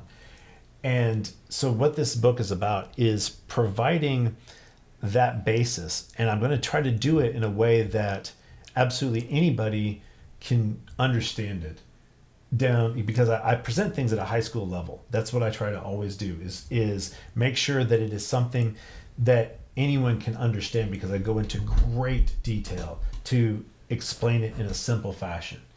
And what this is for is making it where there's so many people who know, and not just know it, but they understand it down to their bones. They can explain it to anybody. And then to show them, these are the places you can point to that are irrefutable. These are the places you can point to where no one argues that this is the peer-reviewed evidence. This is the science. This is the history. And you can't go against it because it's right there where anybody can access it.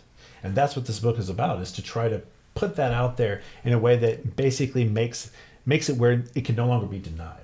You can't keep denying it. The truth can't be denied because it's too obvious. It's too easily understood once you put it all together and put the evidence together. And that's what this has been about. Plus some storyline to try to keep it from being dry and little stories and anecdotes and things like that. Very helpful. You know? Yeah, if it gets and the Q&A section, that's a huge portion of it. There's a lot of questions and answers that I've been developing through other places, and I'm going to be putting that in there because it actually handles a lot of questions that people automatically have.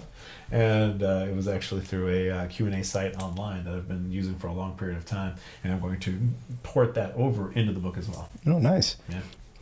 Lastly, actually, no, I do have a bonus thing, and then we'll take it home. The paper you're writing right now. Yes. That is Minkowski Spacetime, or I'll give you the title, but I think it's right now. Is Minkowski Spacetime Pseudoscience is the paper that I'm writing, and the idea here is to be clickbaity for people who are physicists, and the first thing they're going to want to do is punch me in the face. You know, that's the whole goal, and because what I'm going to do and I have done is pour over the history of the development of electromagnetism from the fathers of electromagnetism and show them exactly where and when each of them spoke about all of these topics about the development of special relativity, because that is where everyone says that ether was thrown away, and it's not.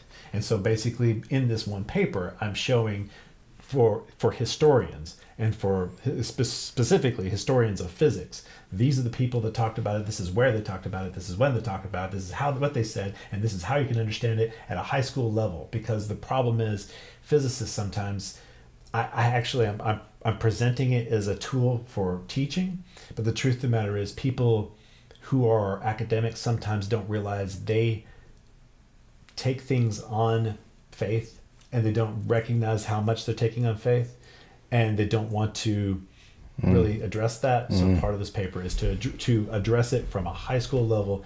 Here's what you haven't been taught, because they haven't been taught the alternative interpretation of special relativity that was absolutely undeniably there. Nobody knows about this. It's so weird. It is really weird. Yeah, very weird. And we'll leave the speculation aside for why that is. Okay, this has been incredible, man. First and foremost, you're a wealth of knowledge, and I cannot commend you and appreciate you enough for sticking your neck out and doing this for such a long period of time, and sending you nothing but good vibes. That this all blows up huge in your favor, and you can set it in your face. So that you can ultimately be a catalyst for change, ultimately for the better and the enlightenment of our species. You gave a great story or analogy, if you will, in one of your videos that I watched a few weeks back when we first talked about doing this interview, and I think you were essentially poking holes in physics poking holes in math based on like the physics of math, and it's merely interpretations, and you can make math do kind of what you want it to do to prove a particular point in many regards. I might be butchering that. You can clarify it. No. But you gave this analogy of the hotel room. And I was like, well, shit, that's crazy. It blew my mind when I saw it. I was like, whoa, what? And I rewound it and I watched it again. I was like, huh. And I was like crunching the numbers in my head, and I'm like, and it was amazing. And so I think it's briefly describe what that is, why that is, and then give the story so that people can digest that as the final point. All right, so let's see if I can remember it. I generally write that down. So it's called the Three Men in the Hotel Room, and the point of it is that I can lay out an explanation of math that seems utterly rigorous and undeniable, but it is nonsensical because I haven't mapped the math to reality properly, and I can trick you into doing the exact same thing very easily. And this could happen. Here's the thing: if it can happen in something so simple as this little thing, imagine how easy it is for it to happen in something much more complex like relativity. Yep. And that's my point. That's the whole point of all of it, is this idea that you can that math by itself proves nothing. You have to connect this representative language to what it represents in a way that makes sense properly, that it really does represent it. Yep. And that's that cognitive ability that is beyond a computer. It's beyond a calculator. It's beyond just doing math. There's a type of intelligence that is superior to mathematical calculation, far superior. It's what separates, right now, any computer out there can memorize and regurgitate far better than any of us can calculate far, far, far beyond any of us. Is it intelligent? Do we base our idea of intelligence on calculation ability? The answer, of course, is no. So there is some other ability, and that's what I'm talking about here, and we've kind of forgotten that in certain cases. So let's see if I can remember it's basically a cute little riddle, and that's all it is. It's so simple, but you can screw it up, and I hope I don't screw up the punchline. But worst case scenario, I'll splice your thing and I'll throw it at the end of this. Okay, good. So the idea is there's three men walk into a hotel room, to get a hotel room. And they're told it's $30, and so they each pay $10. They go up to their room, and then the bellboy or the hotel manager goes, "Oh man, I just remembered that they're supposed to get a $5 discount." And so he's like, "Here, quick, take this up to them and give them the refund. Give them the $5." And so the bellboy takes the $5 up there. He's like, how am I going to split this up? It's good. There's this $5. There's three of them. It's like, are they really going to know? I'll just give them $1 each. I'll just keep the two myself. So he takes it and gives them $1 each, and so each of them has paid $9 plus the two the bellboy kept. So that's 3 times 9 is 27 plus the 2, 7, 28, 29. Where'd the other dollar go? Mm-hmm. It's there in mathematical truth. It's mathematical fact. We've discovered the quantum dollar. Yeah. It magically disappears when bellboys touch it. Yeah. And that's the thing is it's just I've formulated the understanding of the map between the math and reality in a way that is misleading. Yeah. And this can easily happen. It's very easy to do that, and the math doesn't prove it. I can just yell at you that is 27 plus it's 3 times 9 27. Huh? Yeah, it is, isn't it? It's right. It's mathematical fact. Is 2 plus 27 29? Yeah. Right. Well, there you go. It's quantum dollar. It's missing. I proved it mathematically. I didn't prove jack. Yeah. I didn't prove a damn thing because I did my math wrong. How does one know if the math is done wrong? You have to do what they call hand waving. And what they mean by that is doing the intelligent thing, which is to examine the way that one thing maps to the other. Yeah.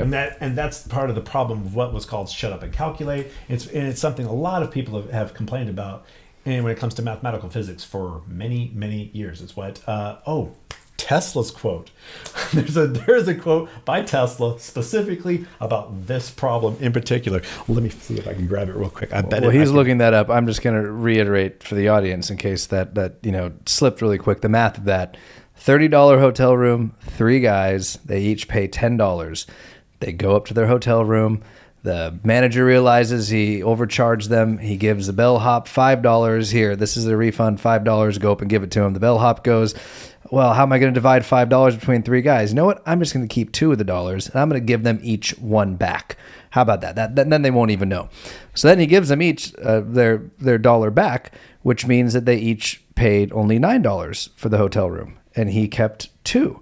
And so if you add that up, that is, 3 times 9, 27 plus 2, that's $29. Well, how is that possible? It was $30. It's a quantum dollar, the mysterious dollar. Very interesting. It's the framing of the math, and it's a very great example. Yeah, it's actually slightly difficult to explain well. I've forgotten that. It's actually fairly easy if I can remember the explanation, but remembering the explanation for some reason is a little difficult because it's trying to convey the understanding of what we did wrong there and why we did it wrong. Yeah, I'll put it in the YouTube comments let's leave it for everybody else because that's fun to figure out. It's like, wait a minute, what did I do wrong? How did I get fooled? Yeah, because that is an exercise I think is valuable for people to understand that, when people say it's in the math, that they're full of it. Yeah. So this is a quote from Tesla. Today's scientists have substituted mathematics for experiments, and they wander off through equation after equation and eventually build a structure which has no relation to reality. Bum, bum, bum. Oh, there it all the way is. back then. Yep. And so that was a great little quote of his as well. So that's really what it comes down to, is there is indifference in interpretation, and that's what I'm trying to give. And maybe somebody purposefully created this little debacle because it was an opportunity. I don't know, because it is weird that Einstein said that there's space without ether is unthinkable. He said that. He gave an entire speech that comes down to that, and then over and over said we have to abandon constancy. Constancy only exists it doesn't exist in our universe. He basically says that. I've got these quotes we can put up there, and then why are we saying that Einstein got rid of the ether? Why are we saying constancy is the truth of the reality? Yeah. It's a little weird when you can find the history, and I can show it to people pretty easily that there's this alternative explanation that makes everything work, makes everything fit, and also allows for spirituality through information theory. Ooh, it's hard not to think that there might be a conspiracy there. It's hard. It's hard not to. I try to suspend, but If it walks like a duck and it quacks like a duck, it's a motherfucking duck. Well, Shiva, great time, man. I really do appreciate you coming all the way down from Sacktown to do this in studio as the first actual in studio podcast interview. You said so much today that, I mean, it's a lot for even me to process. I know it's going to probably be a lot for people at home to process. But if you're looking to dive deeper, definitely go check out his YouTube channel, his Instagram, Steampunk Physics. Dive into what he's talking about, and if you're a physicist yourself, then you can obviously see the other videos of him actually diving into the real details. Suspend your anger. Yes, I have a point, and I know you don't like the things you call wooish. It'll be okay, I promise. Yes, and we'll definitely be looking forward to the book when that comes out, as well as to the paper. You're currently I'm gonna try to on. get this paper out really fast before you even get the video out. Like I said, this paper, well, it is a good bit of work still to find the history, but this paper, I think, is really laying it out where it's just undeniable that they have to say Minkowski spacetime is pseudoscience. Yeah, I mean, it is inescapable. That here it is, this idea that is supposedly kind of a pillar of science, that you have to say, according to the current consensus, that it's pseudoscience. It's a big claim. Yeah, it's a big claim there. Shiva Meucci.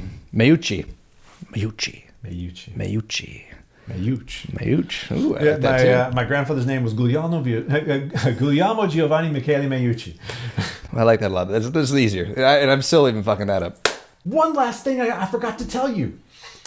So the Michelson-Morley experiment was funded by Alexander Graham Bell. My great-great-great-great-grandfather is Antonio Meucci, the true inventor of the telephone. He had a steam boat or whatever explode, nearly kill him. He had his patents sold to Gray, I think, and Bell got the working model, and then they fought over it as soon as his caveat ran out. But he's been recognized as the true inventor of the telephone, and so there's this weird connection between the Michelson-Morley experiment and everything I'm doing is almost like I don't know. It's almost like destiny. I found that out the other day. I've got all these things that show that Bell was who funded the Michelson-Morley experiment. So neat little. There you go. There. That's a tie-in if I've ever heard one. Shiva Meucci. Pleasure. Absolutely. Thank you so much. Make sure you check him out. Follow him on Instagram. Check out his YouTube videos and keep up. And when this bad boy comes out, make sure you pick up a copy. And maybe we'll be able to do this again in the future. After that, when you've flipped science and physics on its head and pissed off enough people that hey, any publicity is good publicity, right? Exactly. Get the conversation. I'm like, come on, bring it. whatever keeps gets the conversation going ultimately to where it should be. And so appreciate you, man. Appreciate you for coming in and all the research that you've done. Yeah, thanks so much. I loved your show. I love everything. That's why I was like, man, this guy, he is on the same track as me, man. I could tell you have a lust for the truth. And reality, and just like a lust for life. And there's just, and I've noticed that it seems to kind of, there is this group of people tending to swirl around you as well. And it's like, I feel like you're in the right place, man. And I love what you're doing. I appreciate it, man. Absolutely love it. Appreciate it. Yeah, it's no accident. None of this is. And I'm grateful for you to be lucky number 3. Little Tesla lucky numbers. It all comes down to 369. 369. Damn, yo, fine. All right, I'm done. Have a good night, everybody. Thank you again, Shiva. Thank you. Good night. Oh, wait. Shit. Oh, no. With that being said, I'm Nate. It's late. Let's walk. I keep fucking that up. That's it. We're gone now. Oh, hey, you made it all the way to the end. Me too. I hope you enjoyed the video. If you did, please make sure that you like, subscribe, comment, share with all of your friends across every social media platform. And then if you have time, go to NateNightTalks.com and join the NNT community and research database if you have time and the resources and want to support what I'm doing here.